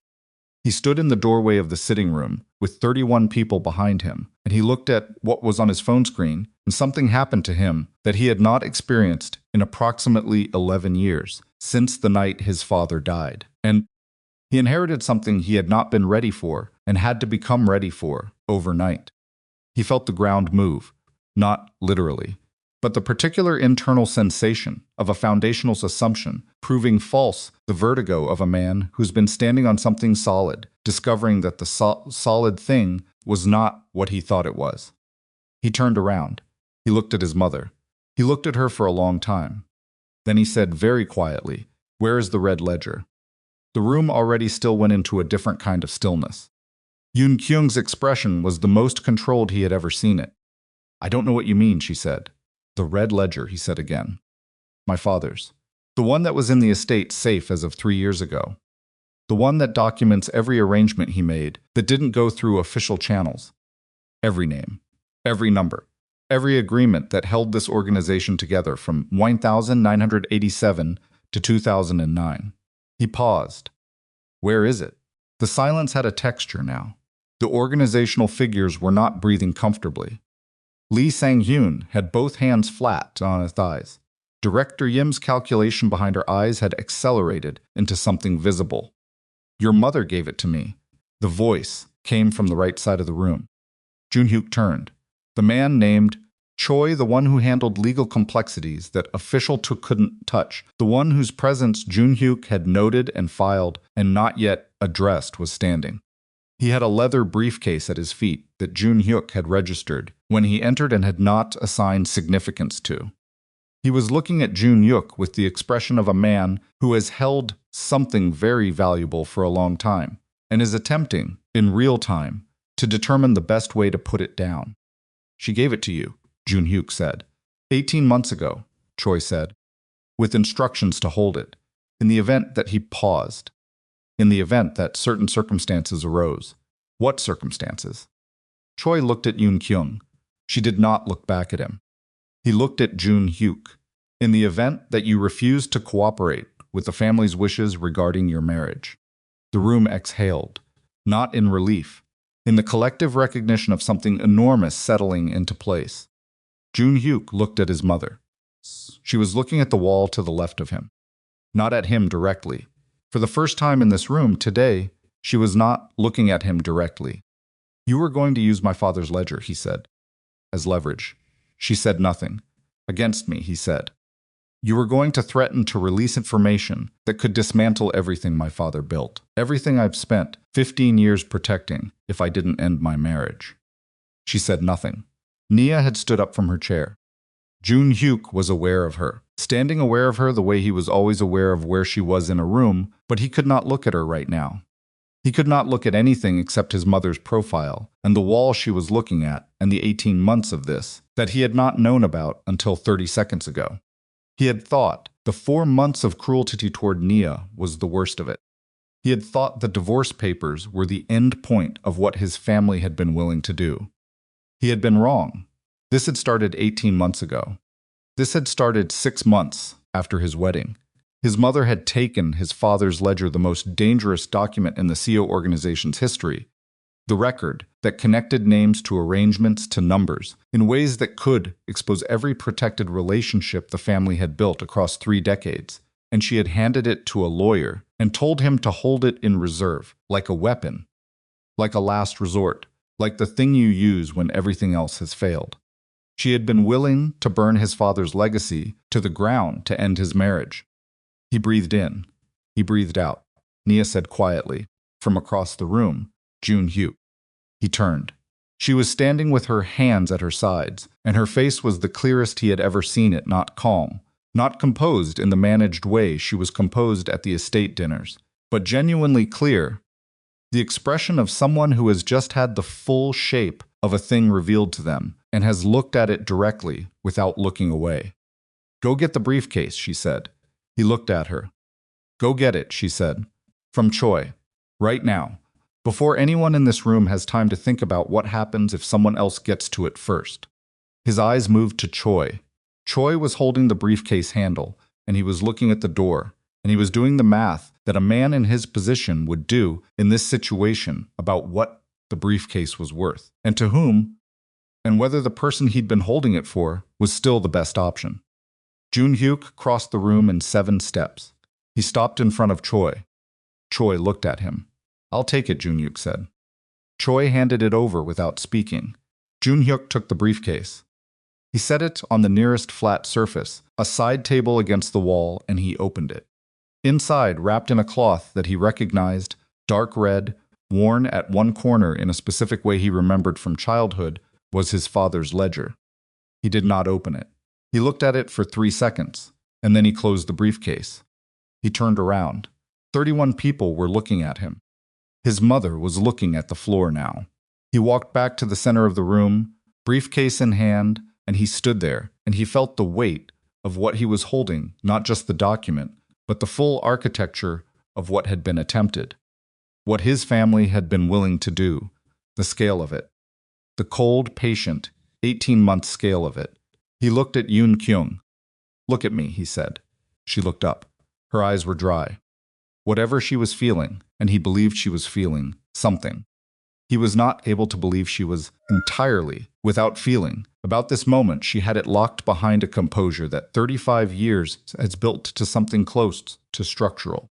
She looked at him, the way she had always looked at him when they were at odds, directly without apology, holding her position with everything she had.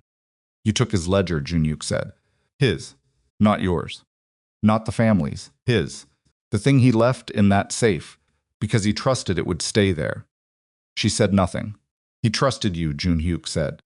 "With everything, his whole life.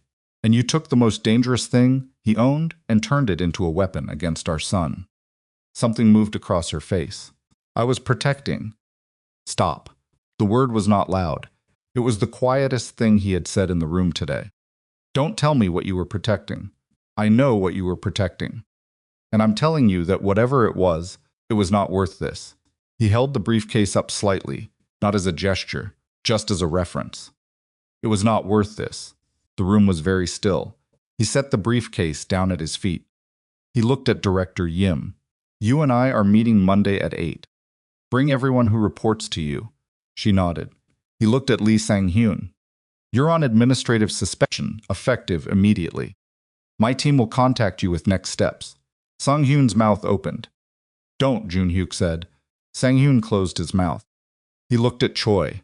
"You held that document for 18 months under instruction from someone other than the head of this organization. That briefcase leaves this estate with me. You will receive formal communication from my legal team by Wednesday." Choi was already very pale. He looked at Byung-chul. "The Eastern account. Monday every record." Byung-chul said nothing. He looked at Yun Min, who was 29 years old, and had the look of a man who had just fully understood, for the first time in his life, what it meant to be on the wrong side of someone with actual authority. You are removed from every position you currently hold in any entity connected to this family. Your access to family accounts is revoked effective tonight. My office will process the formal notification. Hyunmin made a sound. I know, Joon-Hyuk said. Not cruelly, just with a flatness that was somehow harder than cruelty. You should have thought about it earlier. He looked at Soo-yeon, who had not spoken once during the entire meeting, and was now sitting with her hands clasped so tightly in her lap that her knuckles were white. You are no longer welcome in any property under my authority. I'll give you 30 days to make arrangements for the house in Yongsan. She stared at him. He looked finally at his mother.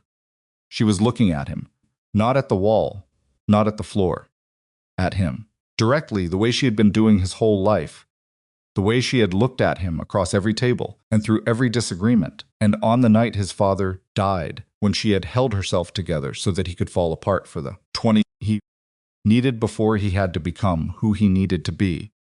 He looked at her for a long time. He was aware that this was the moment, that everything he did in the next 30 seconds would determine a shape that would last for years. He was aware of Nia behind him, of her stillness, of the 3 words she had said to him in this room, don't destroy her, and the weight of them, and the reason he had agreed. He picked up the briefcase. He walked to his mother. He crouched down so they were at eye level. He said quietly enough that not everyone in the room could hear it, which was intentional, I'm not going to do what you were willing to do. I'm not going to use this against you. I'm not going to release it or threaten it or build anything with it. He paused. But it's not going back in that safe. It stays with me. And you will never hold it again. Yoon Kyung's face was very controlled. But her eyes were his eyes, and he knew them, and what he saw in them was not the thing he had been braced for.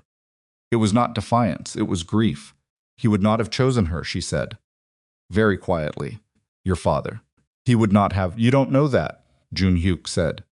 I knew your father for 40 years, and I spent 35 of them watching him make choices that surprised everyone who thought they knew him. He held her gaze, including you. She looked at him. He stood up. He turned and walked back across the room to where Nia was standing, and he looked at her, and she looked at him, and in her face he saw the thing he had needed to see, not relief, not the satisfaction of vindication, but the specific exhausted steadiness of a woman who has been through something hard and is still standing on the other side of it. He held out his free hand. She took it. He addressed the room one final time, standing with his wife's hand in his and his father's ledger in a briefcase at his side. This organization survives on trust, he said, not fear. Trust. The trust that the person beside you is not working against you. Every person in this room who participated in what was done to my wife participated in the erosion of that trust. That has consequences. He looked around the room slowly, meeting eyes where he could. Some of those consequences are already in motion. The rest will follow. But I want to be clear about one thing. He paused. This is not about my wife winning and my family losing.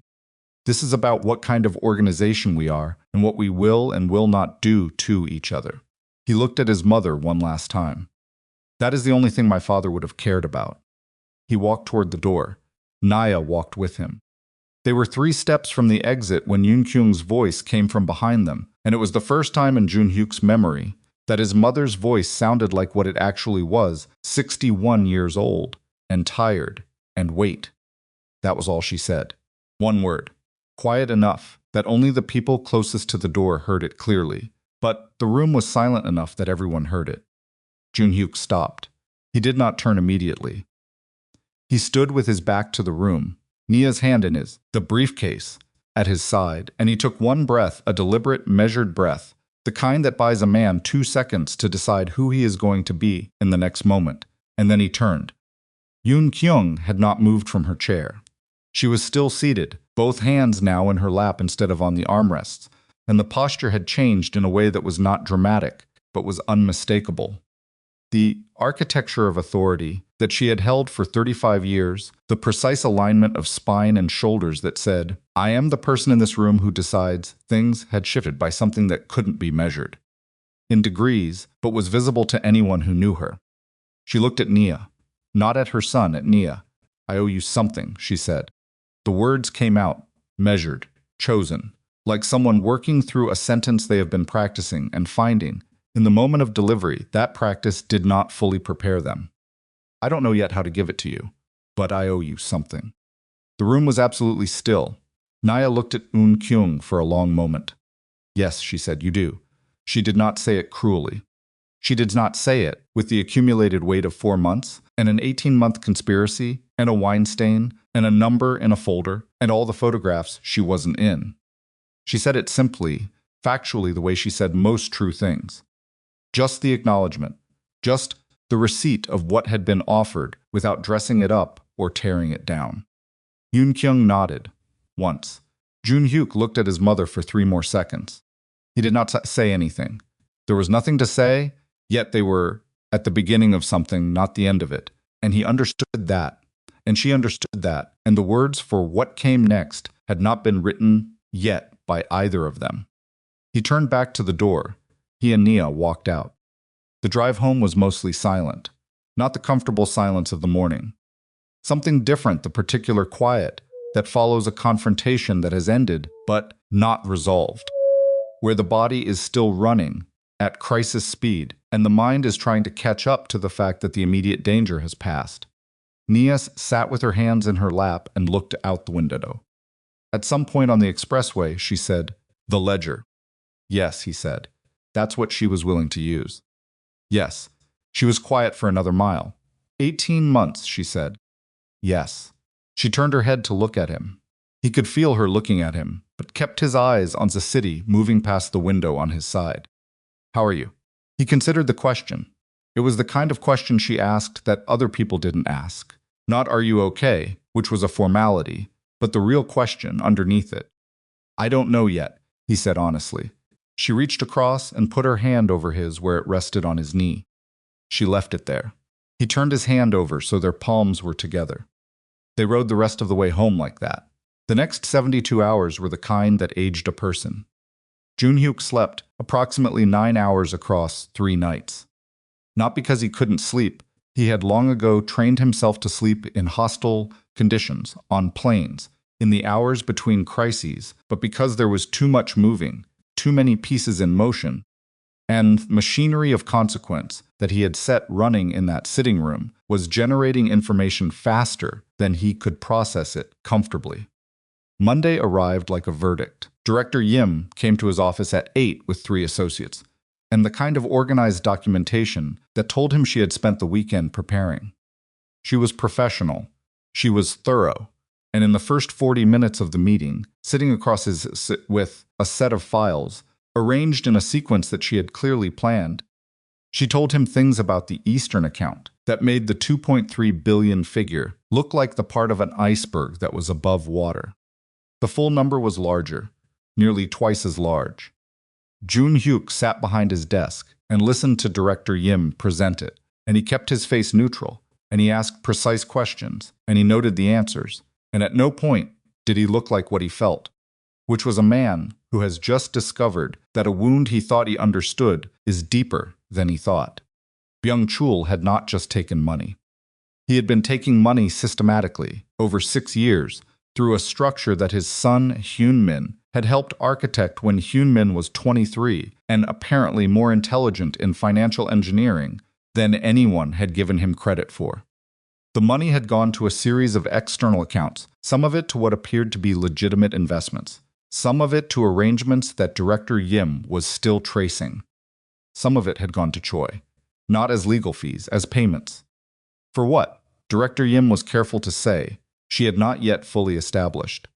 But the transaction dates correlated with dates Joon-Hyuk recognized correlated, specifically, with 3 moments over the past 18 months when external pressure had been applied to his business relationships in ways that had seemed, at the time, like coincidence or market noise. It had not been coincidence. He sat with that for approximately 30 seconds after Director Yim finished speaking. Then he said, I need everything you have digitized and transferred to the secure server by end of day Wednesday. I need the external accounts flagged for legal review. And I need you to find me the Choi payments. That may take Wednesday, he said. Please, she nodded. She closed her files. She looked at him across the desk with the expression of someone who has just transferred a very heavy thing from their hands to someone else's and is not entirely sure if they feel relieved or guilty. For what it's worth, she said, I didn't know about the ledger. I believe you, he said. She left. He sat alone in his office for 12 minutes. Then he called Nia. She picked up on the first ring.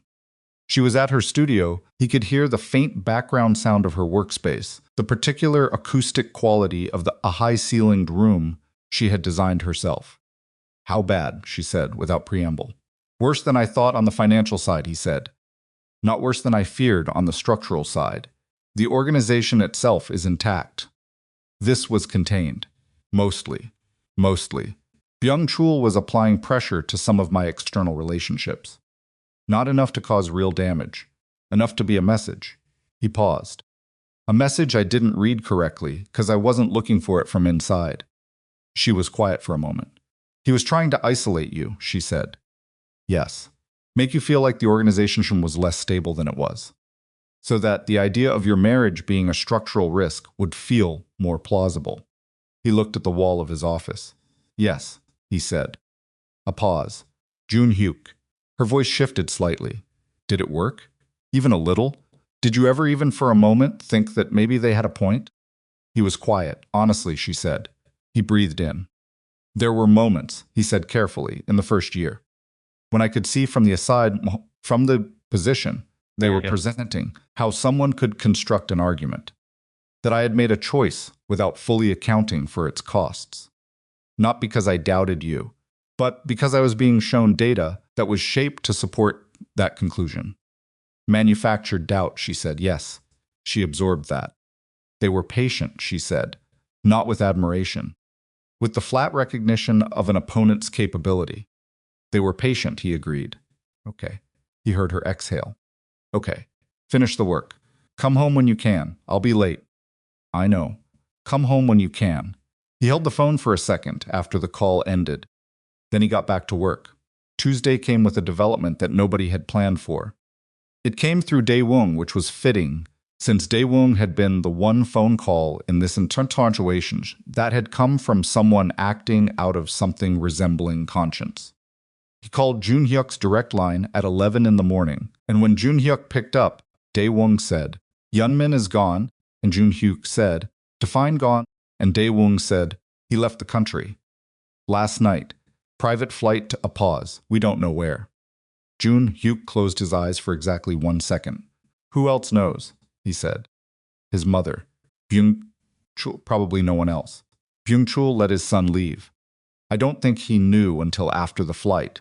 Or he helped him, Joon-Hyuk said. Silence. Or he helped him, Dae-woong said quietly.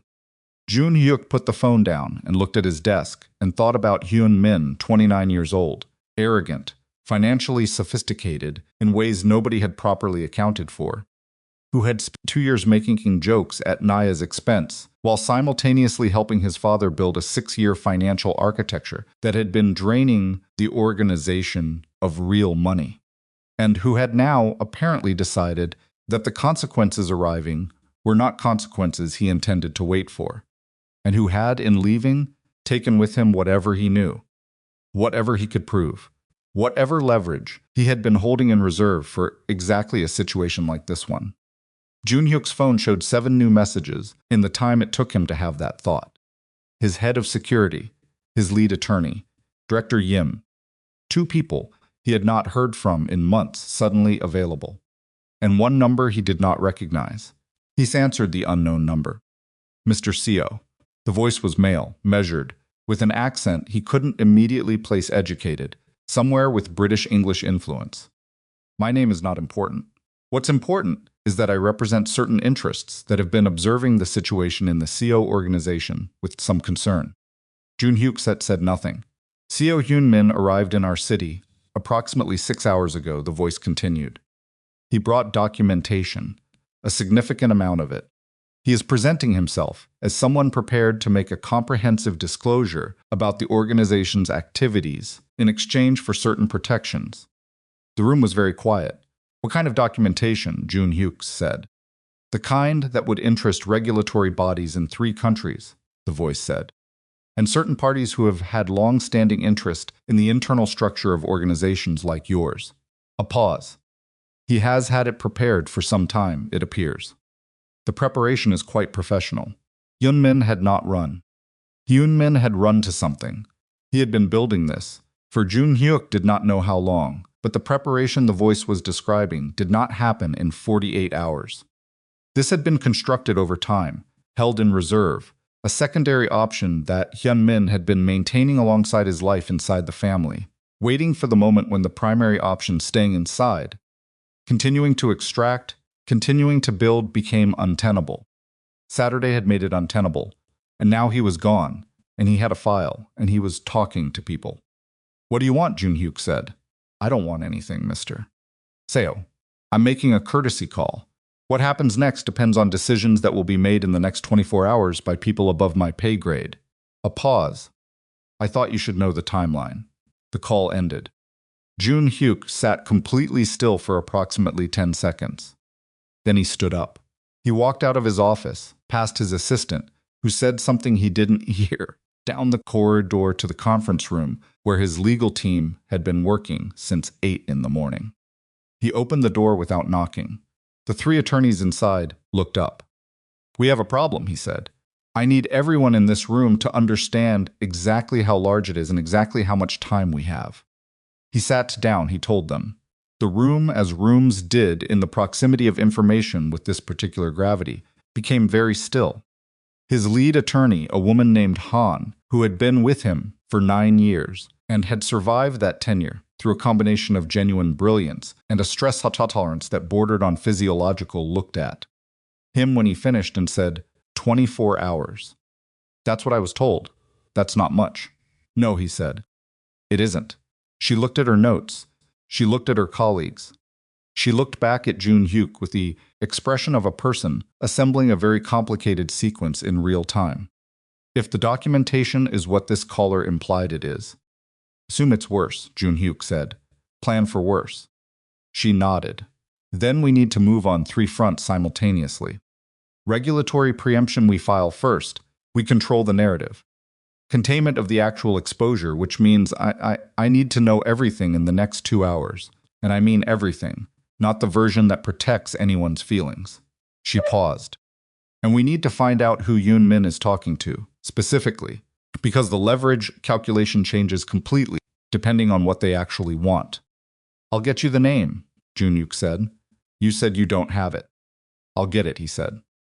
He stood up and walked back to his office and made 2 phone calls that took a combined total of 8 minutes. And when he came back to the conference room, he had a name and an organization and a city. And Han looked at it and said quietly, oh, and then said, okay, and turned to her colleagues and began. He called Naya at 3 in the afternoon. He had not called her all day, which was unusual, but the day had been moving at a speed that left no room for calls that required full honesty, and full honesty was the only kind he made to his wife. Now he had a moment, a 10-minute gap between the legal team's first briefing and the second, and he used it. She picked up and said, immediately, what happened? Hyunmin left the country, he said. He had documentation prepared. He's talking to external parties. Silence. How bad, she said. I'm managing it, he said. Joon-Hyuk. Her voice had that quality it got when she needed him to stop managing her. How bad? He leaned against the wall of the corridor outside the conference room. If he has what the caller implied he has, and if the parties he's talking to decide to move on it, it could be significant. It could expose arrangements that have been operational for years. He stopped. It could cost us a significant amount of what we've built. A long pause. What do you need from me? She said. It was, he thought, the right question. Not what can I do, which presumed helpfulness he might not need. Not are you going to be okay, which was a performance of concern. Just, what do you need? Practical, direct his. Nothing right now, he said. I need you to be somewhere you can reach me easily. Don't go anywhere I can't get to you quickly. That's a security concern, she said. It's a precaution. Tell me honestly, is there a physical risk? He considered it honestly. Unlikely. Hyunmin's play is legal, not physical. He's trying to use documents, not... He stopped. But I'd rather have you somewhere accessible. I'm at the studio, she said. I'll stay here. I have work. Call me if anything feels wrong. Define wrong. Anything, he said. Just call. Okay, she said. Joon-Hyuk. A pause. You're going to fix this. I'm going to try. No, she said. You're going to fix it. I've watched you work for 2 years. You fix things. Her voice was steady and warm and entirely without the softness that would have made it feel like comfort rather than fact. Fix this one. He breathed in.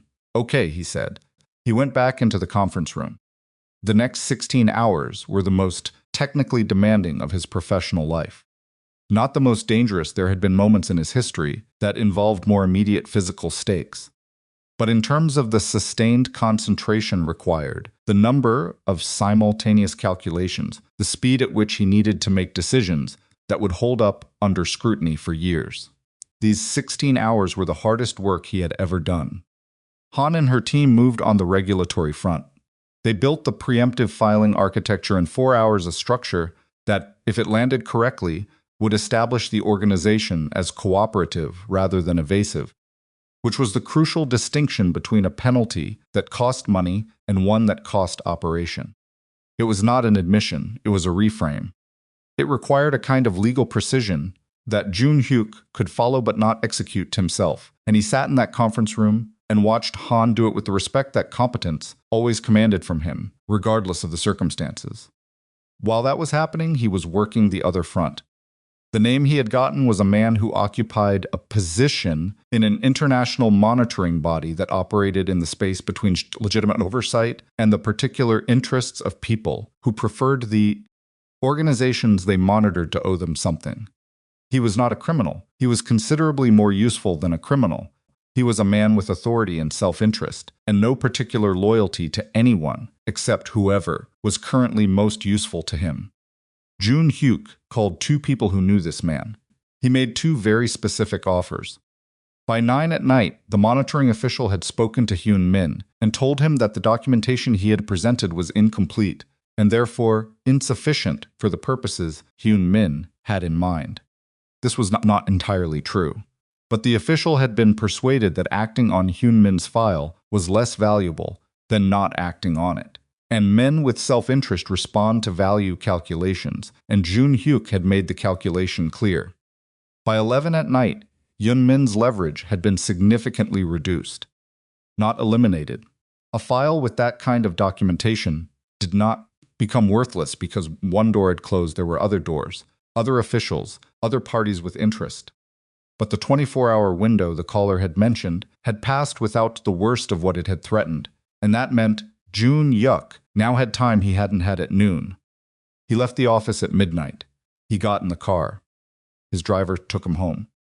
He came through the apartment door to find Nia asleep on the sofa in the living room, not in the bedroom, on the sofa, fully dressed, with the design plans for the Zhang Commission spread across the coffee table and the lamps still on beside her.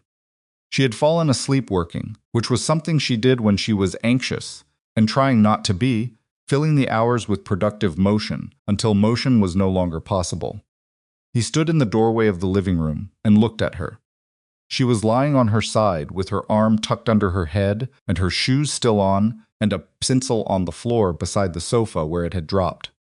She looked, in sleep, exactly like herself, the specific unguarded quality that sleep gives everyone, the dropping of all the composure and precision, the face at its most honest. He crossed the room quietly. He picked the pencil up from the floor and set it on the table. He sat on the edge of the sofa beside her, carefully, not wanting to wake her. She woke anyway. She opened her eyes and saw him, and for a second looked at him, the particular look of someone emerging from sleep into a situation they had been bracing for, taking in the fact of his face and reading it. "You're here," she said. "I'm here. How did it go?" "Better than it could have," he said. "Not as clean as I wanted." but manageable. She pushed herself to sitting, running her hand through her hair, her eyes adjusting. Hyunmin, she said, contained. For now, there's more work to do. But tonight? Tonight is okay. She looked at him for a moment. At his face, which he was aware must look exactly like what it was. A man who is up 16 hours in a room making very hard decisions very quickly and has now arrived at a temporary shore. Come here, she said. She reached out and put her hand on the side of his face. He leaned into it, just slightly, just for a moment. The particular giving way that a person allows when they have been braced for a very long time. And the bracings is, briefly, unnecessary. I was thinking, she said quietly, about something your mother said. Which part? The part at the end, before we left. She held his gaze.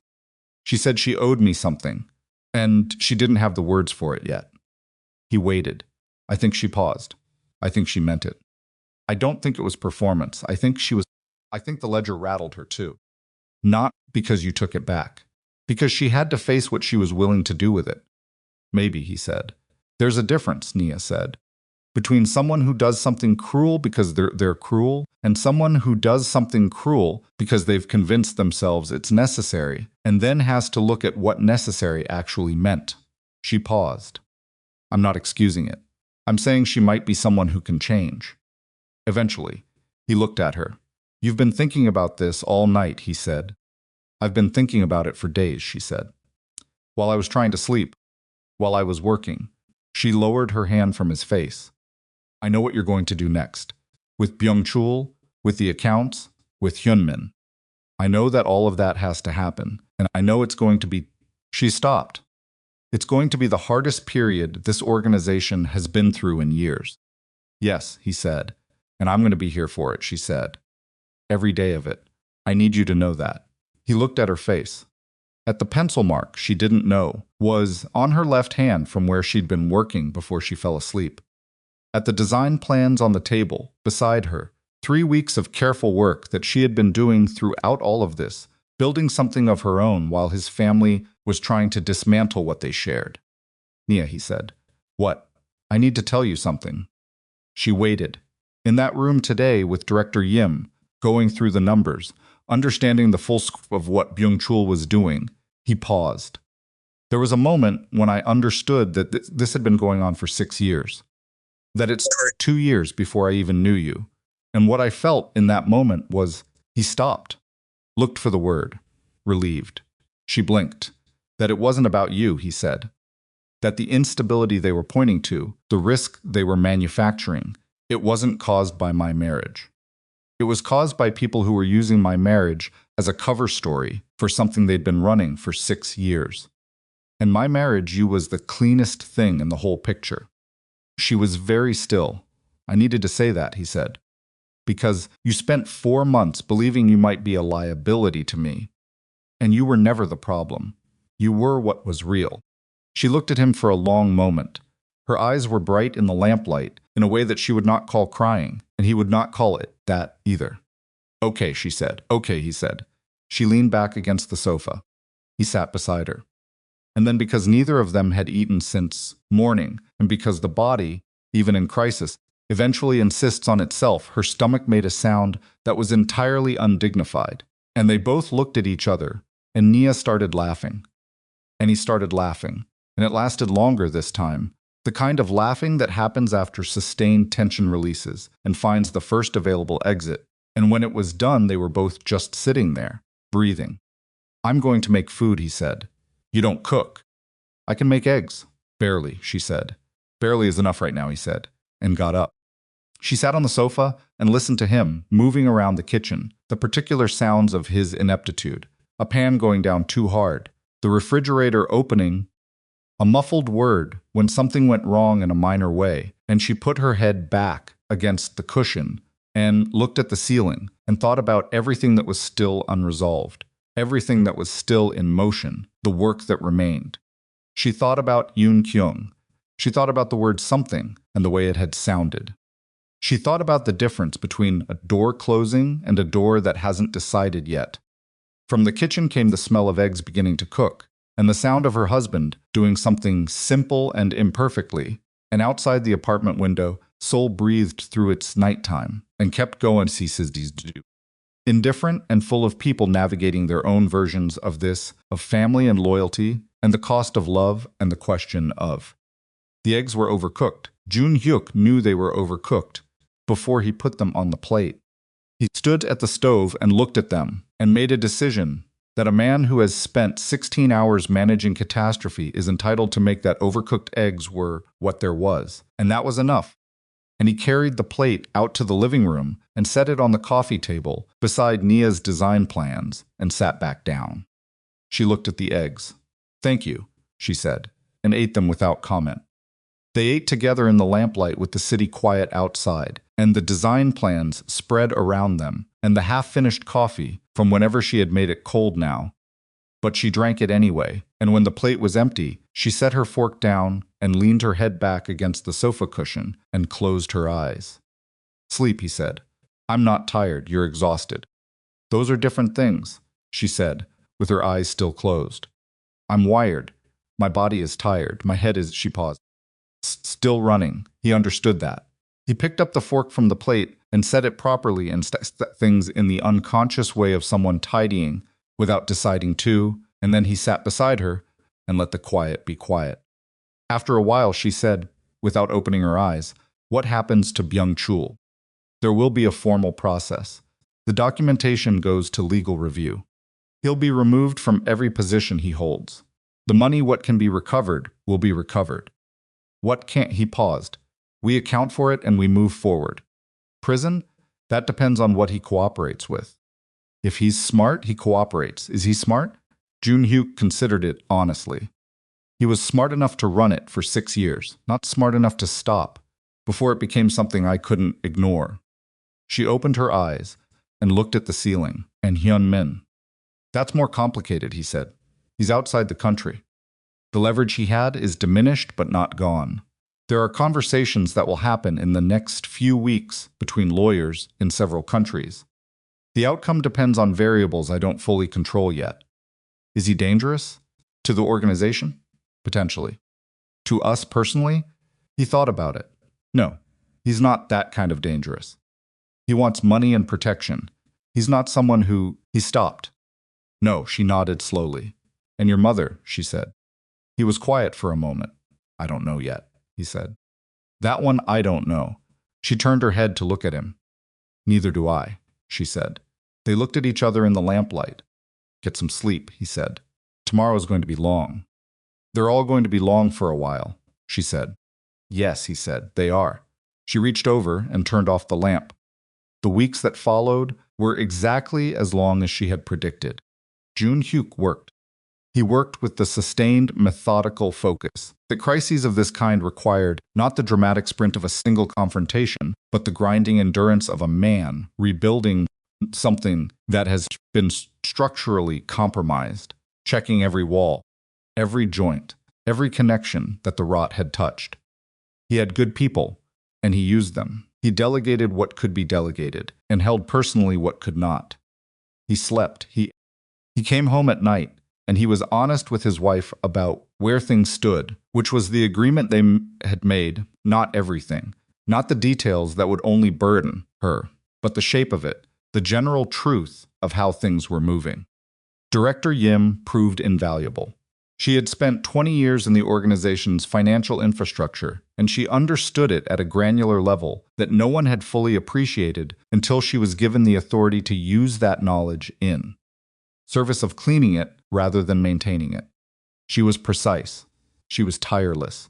She had, Joon-Hyuk suspected, been waiting for a long time for someone to ask her to do this work, and she did it with the particular energy of a person finally operating at her full capacity.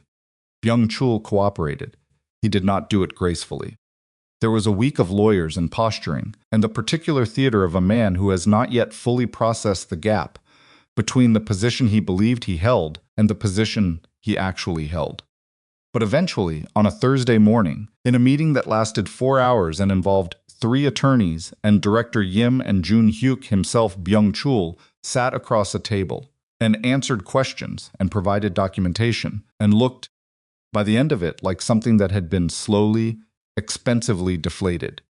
Joon-Hyuk watched his uncle across the table and felt something he had not expected to feel. Not satisfaction, not triumph. Something considerable less. Something closer to the particular grief of a man who has had to strip something down to its actual components, and discovered that the components were smaller and sadder than he had imagined them to be. Byung-chul was 70 years old. He had been with the Seo organization since Joon-Hyuk's father was building it from nothing. He had been trusted at every stage, and had used that trust as personal infrastructure, building quietly on the side, taking what was available, because what was available was considerable, and the habit of taking had outlasted whatever genuine loyalty had once motivated him. It was not a story with a villain. It was a story with a man who had made a choice. So long ago it had become invisible, and had made it again and again until it became who he was. "I don't hate you," Joon-Hyuk said. When the formal part of the meeting was finished and the lawyers were packing their papers, and Byung-chul was sitting in his chair looking at the table. Byung-chul looked up. "I want to," Joon-Hyuk said. "It would be easier, but I don't." He paused. "You were the one who taught me how to read a balance sheet. When I was 14. You sat with me for 3 weeks until I understood it." He held his uncle's gaze. "I haven't forgotten that." Byung-chul was quiet for a long moment. "I got greedy," he said finally. It was the first thing he had said all morning that didn't sound like it had been prepared by his lawyer. "I know," Joon-Hyuk said. "Your father would have." "My father's not here," Joon-Hyuk said, not harshly. "Just as a fact. That's why it happened." Byung-chul looked at the table. "Go home," Joon-Hyuk said. "The formal process will proceed. Your lawyer will tell you what to expect. But go home now." Byung-chul got up slowly, the way old men do when they have been sitting too long in a hard chair and the body announces its objections. He walked to the door. He stopped with his hand on the handle. "She's good for you," he said, without turning around. "Your wife. I knew it before any of this." He stopped. "I let your mother's certainty become my certainty. That's the most honest thing I can tell you." He opened the door and left. Joon-Hyuk sat alone in the conference room for a while after that. Hyun-min's situation resolved itself, as these situations often do, not through confrontation, but through mathematics. The external parties he had approached the monitoring official, and 2 others that Joon-Hyuk's team identified in the weeks following, eventually concluded that the documentation Hyun-min carried was valuable, primarily as leverage. And leverage requires a credible threat to deploy it, and Hyun-min was 29 years old and alone in a country that had no particular reason to protect him, and very specific reasons to find him inconvenient. The documentation did not disappear. Joon-Hyuk was not naive enough to believe he could make it disappear, but the pausing it reached the conclusion that its value was as a long-term insurance policy rather than an immediate action, and long-term insurance policies require their subject to remain operational. It cost money, a significant, specific, carefully structured amount of money, processed through channels that left no trace of what it actually was. Joon-Hyuk authorized it without pleasure and without hesitation, because the alternative was worse, and in his world you made the calculation, and you moved. Hyun-min remained abroad. There was no formal communication between them. There would not be. The conversation that had ended when Joon-Hyuk stood in that sitting room and told his cousin he was removed from every position was the last direct exchange they would have, and Joon-Hyuk understood that and filed it alongside the other losses, that this period had generated the things that could not be recovered, only replaced by something different. The day Park Soo-yeon's keys were returned to the estate office was a Tuesday. Nia was not there for it.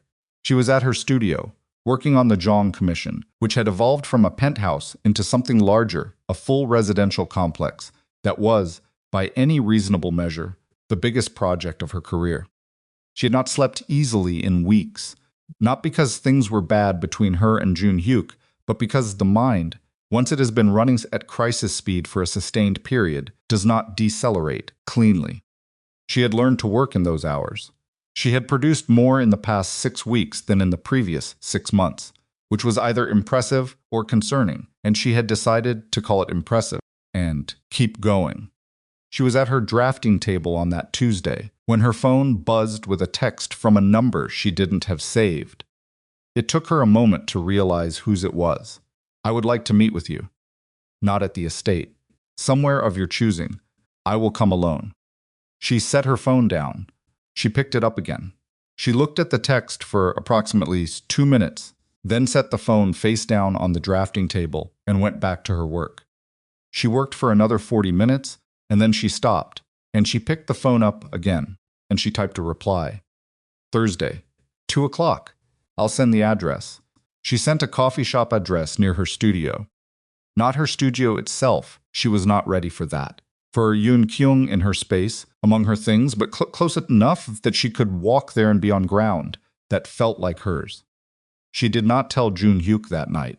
She thought about it, turned it over through the evening, while they ate dinner, and he talked through something with the Eastern accounts, and she half listened and half planned, and decided that this was one conversation she needed to walk into without the weight of his expectations in her peripheral vision. He would want to prepare her. He would want to discuss strategy, emotional contingency, what to say if Yoon Kyung said various things. He meant well by all of that. She didn't want it. She told him Thursday morning, over coffee. He put his mug down today, he said. 2 o'clock. He was quiet for a moment. You should I know, she said.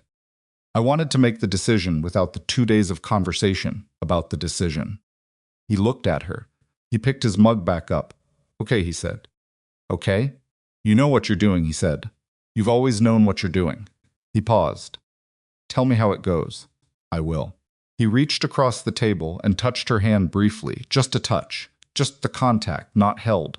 And then he was back to his coffee, and the morning, and she looked at him and felt the particular settled gratitude of being with someone who had learned when not to manage her. Yoon Kyung arrived at the coffee shop at 1:58. Nia was already there. She had come 15 minutes early because she needed to be seated and calm before Yoon Kyung arrived. Needed to have a coffee in her hand, and her bearings established, and the particular steadiness that came from being in place before the other person. It was a small tactical choice, the kind she made without fully articulating it to herself, the instinct of someone who had learned that the first 30 seconds of a room determined a great deal about what followed. Yoon Kyung came through the door and looked around and found Naya, and she crossed the coffee shop without looking at anything else, the other customers, the space, the coffee shop itself, as though she had decided that the only relevant thing in the room was the table at which her daughter-in-law was sitting. She sat down. She was dressed simply, not the silver-gray formality of the estate, not the deliberate authority of black. Something closer to what Nia imagined. She wore on ordinary days a charcoal jacket, a blouse, her hair less set than usual. She looked, without the architecture of her position arranged around her, like a woman in her early 60s who had not slept well in several weeks. They looked at each other. A waitress came, and Yoon Kyung ordered tea without looking at the menu, and then looked back at Naya and said, "Sixitsi, thank you for meeting me." "You came," Nia said. "That means something. I wasn't sure you would respond to my message." "I wasn't sure I would either," Naya said honestly. Yoon Kyung's hands were on the table, not folded the way they always were, not arranged, just resting, which was the first time Nia had ever seen her hands simply at rest. "I've been thinking," she said, "about what to say to you. For 3 weeks. I've had versions. Things I wrote out and then threw away because they sounded like a woman explaining herself. And explanation isn't." She stopped. "It isn't what this requires." Nia said nothing. She held her coffee and waited. "I treated you like a problem," Yoon Kyung said, "from the beginning. Before I knew you, before I spoke to you more than twice." She looked at Nia directly. "I made a decision about who you were based on what I wanted for my son, and then I spent 2 years building a case that supported the decision I'd already made." She paused. "I was very thorough about it." "You were," Nia said. "The things that were said to you in my home," Yoon Kyung continued, and something in her voice shifted slightly, not breaking, but the texture of something that is under considerable pressure. "The dinner, the photographs, the wine. A pause I designed those evenings. I didn't throw the wine, I didn't make the comments. But I created the conditions in which those things became possible, and I said nothing to stop them, and that makes the same responsibility." She looked at her hands. "I knew what I was doing." Nia was quiet. That's what I couldn't say at the estate, Yoon Kyung said. In front of everyone. I couldn't say that I knew. Because knowing is the worst version of it. She looked up.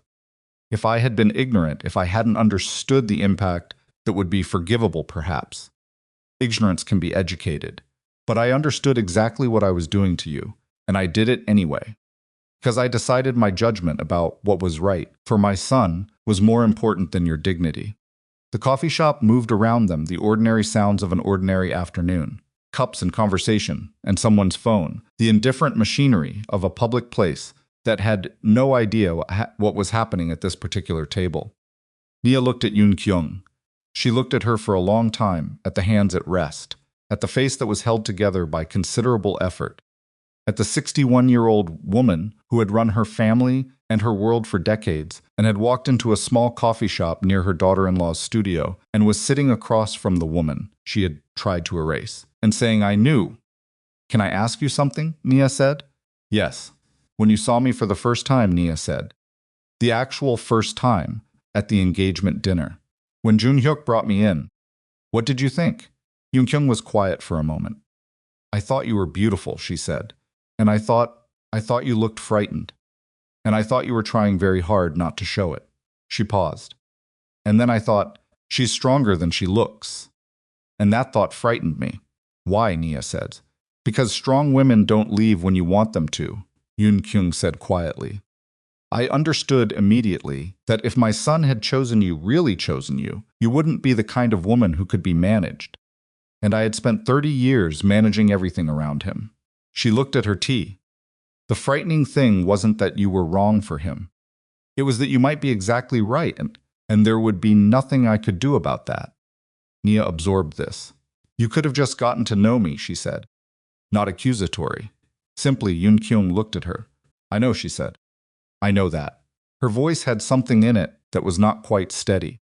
"I made choices out of fear that I dressed as principal, and I kept making them because I had made them. I don't know how to explain that to you, without sounding like I'm explaining it away." "You're not explaining it away," Nia said. "I hear the difference." Something shifted in Yoon Kyung's face. Not relief. Something smaller and more tentative than relief, the thing that exists in the moment before relief, when a person isn't sure yet if they've been heard correctly and is waiting to find out. Nia set her coffee down. "I'm not going to tell you it's fine," she said. "Because it isn't fine. What happened in that house, those dinners, the photographs, the papers, the number in the folder, that's not something that gets to be fine because you sat across from me and were honest about it." She paused. "But I'm also not going to tell you that you're irredeemable. Because I don't believe that." She looked at Yoon Kyung steadily. "I believe that you're a woman who made a set of very deliberate choices and is now living in the consequences of them.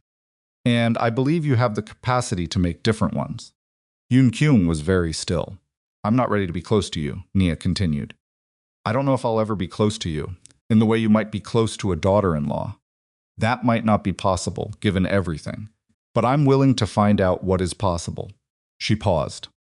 "If you're willing to do the actual work of finding out. Not the performance of it. The work." Yoon Kyung looked at her for a moment. "What does the work look like?" she said. "It looks like what you're doing right now," Nia said. "Showing up. Without an audience, without a strategy." She paused. "It looks like this conversation happening again. And again after that." Slowly. Yoon Kyung nodded. Once.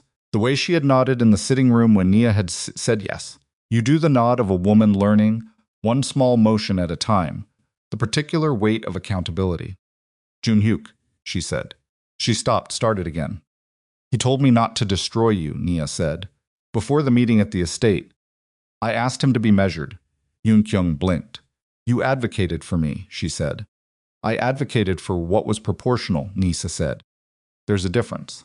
I didn't do it because I forgave you. I did it because destruction for its own sake isn't justice." Yoon Kyung looked at her for a long moment. "You are not what I expected," she said quietly. "When I first saw you, or now." "I know," Nia said. "You should have found out sooner."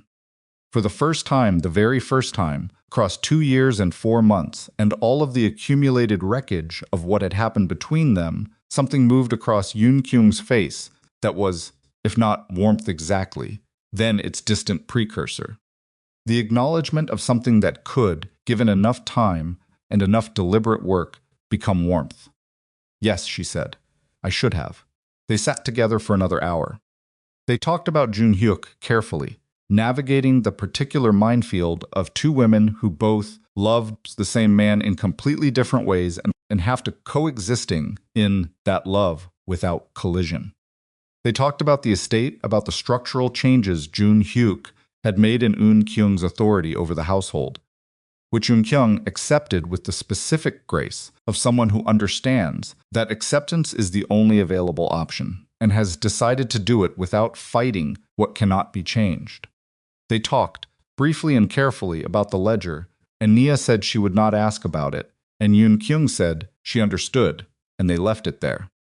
When they stood to leave, they stood at the same time, and there was a moment outside the coffee shop on the afternoon sidewalk where neither of them was quite sure what the gesture was.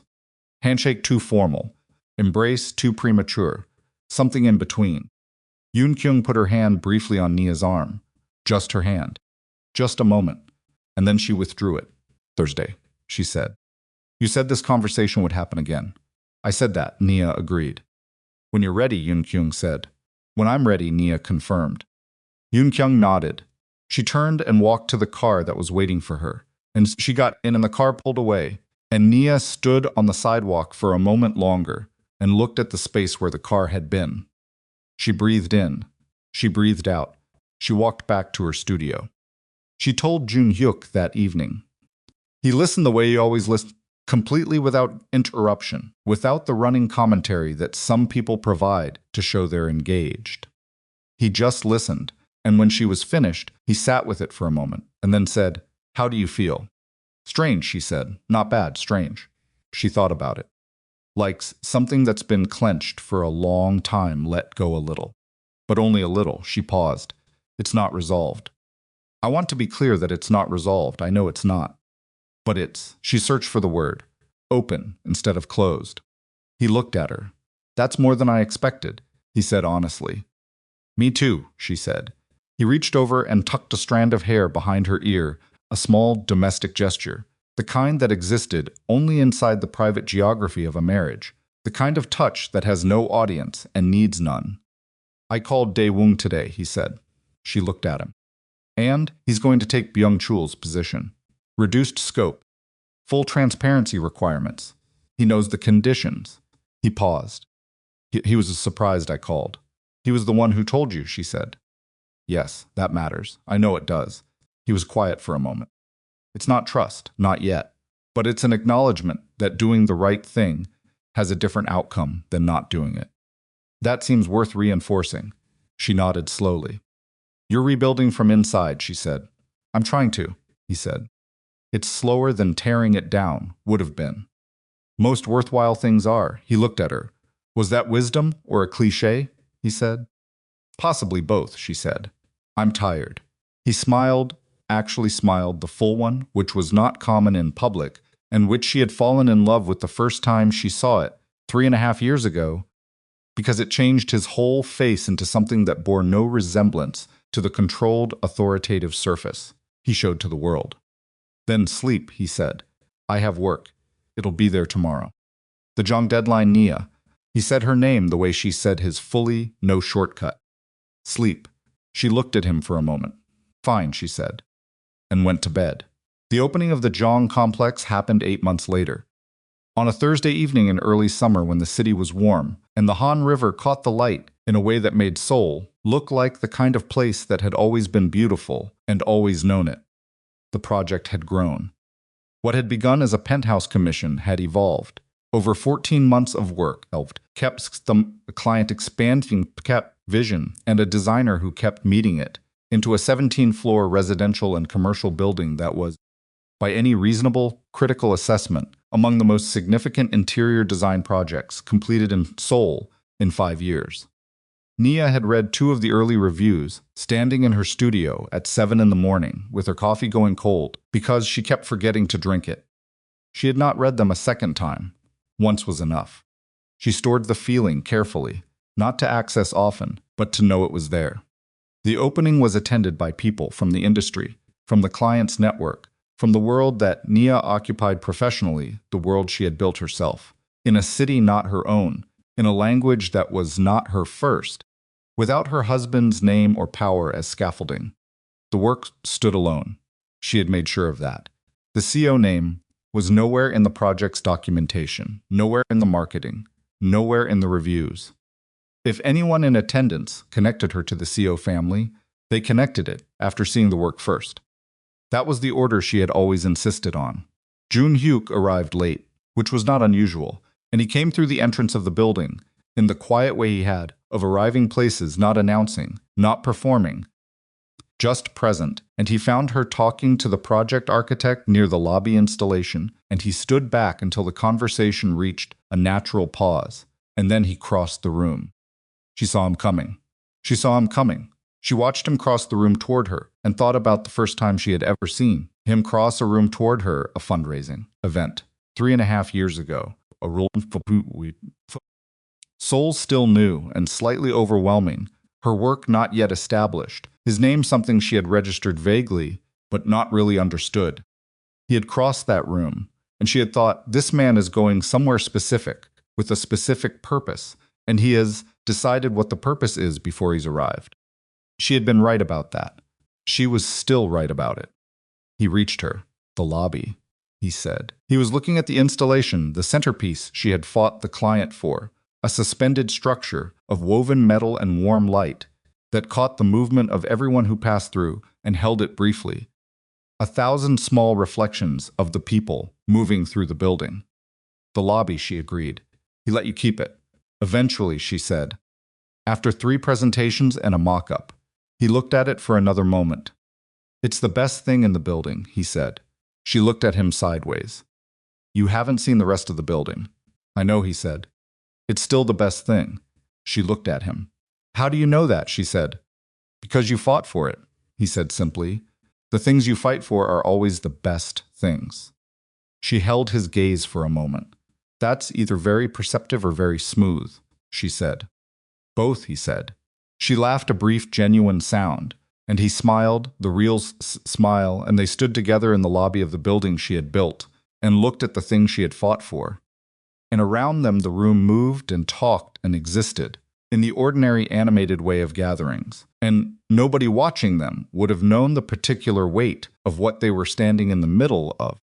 All the months and the cost, and the way they had come to this moment through things that had required everything they had. Nobody needed to know. The knowing was theirs. Yoon Kin-young arrived at the opening 40 minutes in. She had been invited. Nia had sent the invitation herself, not through Joon-Hyuk, not through the family's social infrastructure, but directly from her own studio, on simple cream paper, without a crest. She had not known if Yoon Kyung would come. She had hoped ahead, had also prepared herself for the possibility that hope would not be enough, and had decided that either outcome was acceptable and would tell her something necessary. Yoon Kyung came. She came with Dae-woong, which Nia had not expected, and she came without the formality of her estate self. She was dressed well but without armor, and she moved through the room in a way that was different from the way she moved through the rooms of her house, quieter, more careful, the body language of a woman who understood that she was in someone else's territory and was choosing to honor that. She found Naya near the building's main staircase. They looked at each other. This is remarkable, Yoon Kyung said. She said it, without qualification, without the careful structure of a compliment that is also a small correction. Just the words plainly. Thank you, Nia said. Joon-Hyuk showed me one of the early review photos, Yoon Kyung said. I've been looking forward to seeing it. She looked around at the staircase, at the light, at the considered spaces, and the way they moved into each other, the hand visible in every decision. I understand now why you wouldn't let him put his name on it. Naya looked at her. He told you that, she said. He mentioned it. Once. Yoon Kyung met her eyes.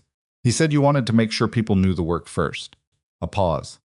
I thought she stopped. Considered. I thought that was exactly right. I should have told him that at the time. I didn't. Naya nodded. They stood in the honest quiet of 2 women, who have been through something hard and come out the other side of it into a space that was not yet comfortable and might not become comfortable for a long time, and who were both, in this moment, choosing to stand in that space anyway. I've been thinking about what you said, Hyun said. In the coffee shop, about the work.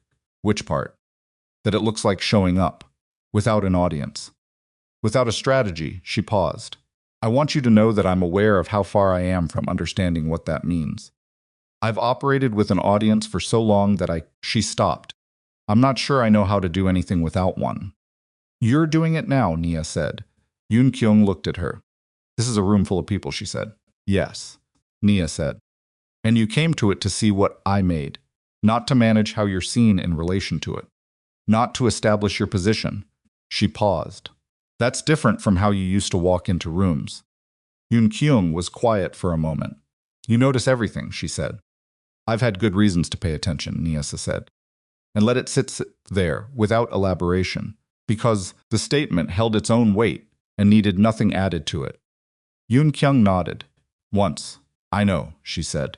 Joon-Hyuk found them. There he came from across the room, with 2 glasses of wine, and his expression did something briefly complicated when he saw them standing together, and then it settles into something Naya recognized as the specific relief of a man who has been carrying 2 things that he loves in separate hands for a very long time, and has found them briefly in the same place. He offered a glass to each of them. They each took one. He stood beside his wife, with her shoulder touching his arm, and looked at his mother, and didn't say anything because there was nothing to say. Not here. Not in this form. What needed to be said between them would take longer than one evening and more occasions than this one. And they both knew that, and it was, strangely, enough. Yoon Kyung raised her glass very slightly, toward Nia. Naya raised hers in return. They drank. Later, much later, when the building had emptied and the last guests were gone and the event staff were moving through the space quietly, and Joon-Hyuk had stepped outside to make a phone call, Nia stood alone in the lobby. She stood under the suspended installation, the thing she had fought for, the woven metal and warm light that caught reflection from every direction, and she looked up at it. She thought about Atlanta, about the apartment she had grown up in, the particular light in the kitchen where her mother cooked, the smell of it, about the 27-year-old version of herself who had decided, for reasons she had not fully understood until much later, to take a design job in a city she had never been to, in a country whose language she did not speak, because the opportunity was large and the fear was real, and she had decided to go anyway. She thought about the woman who had sat in a dining room with wine on her dress, and a room full of people who had decided what she was before she opened her mouth. She thought about the folder with the number inside. She thought about pushing it back across the table. She looked up at the installation. She had designed it to do what it was doing, to hold movement, to catch light from something that was passing through, to make something briefly luminous out of the ordinary motion of people living their lives in a building. It worked because she had fought for it. It was here because she had shown up 3 times and refused the easier version. She heard Joon-Hyuk's footsteps behind her. He came and stood beside her and looked up at the same thing she was looking at. He didn't say anything. After a while, she said, I'm okay. I know, he said. I mean it. I'm actually okay. She paused.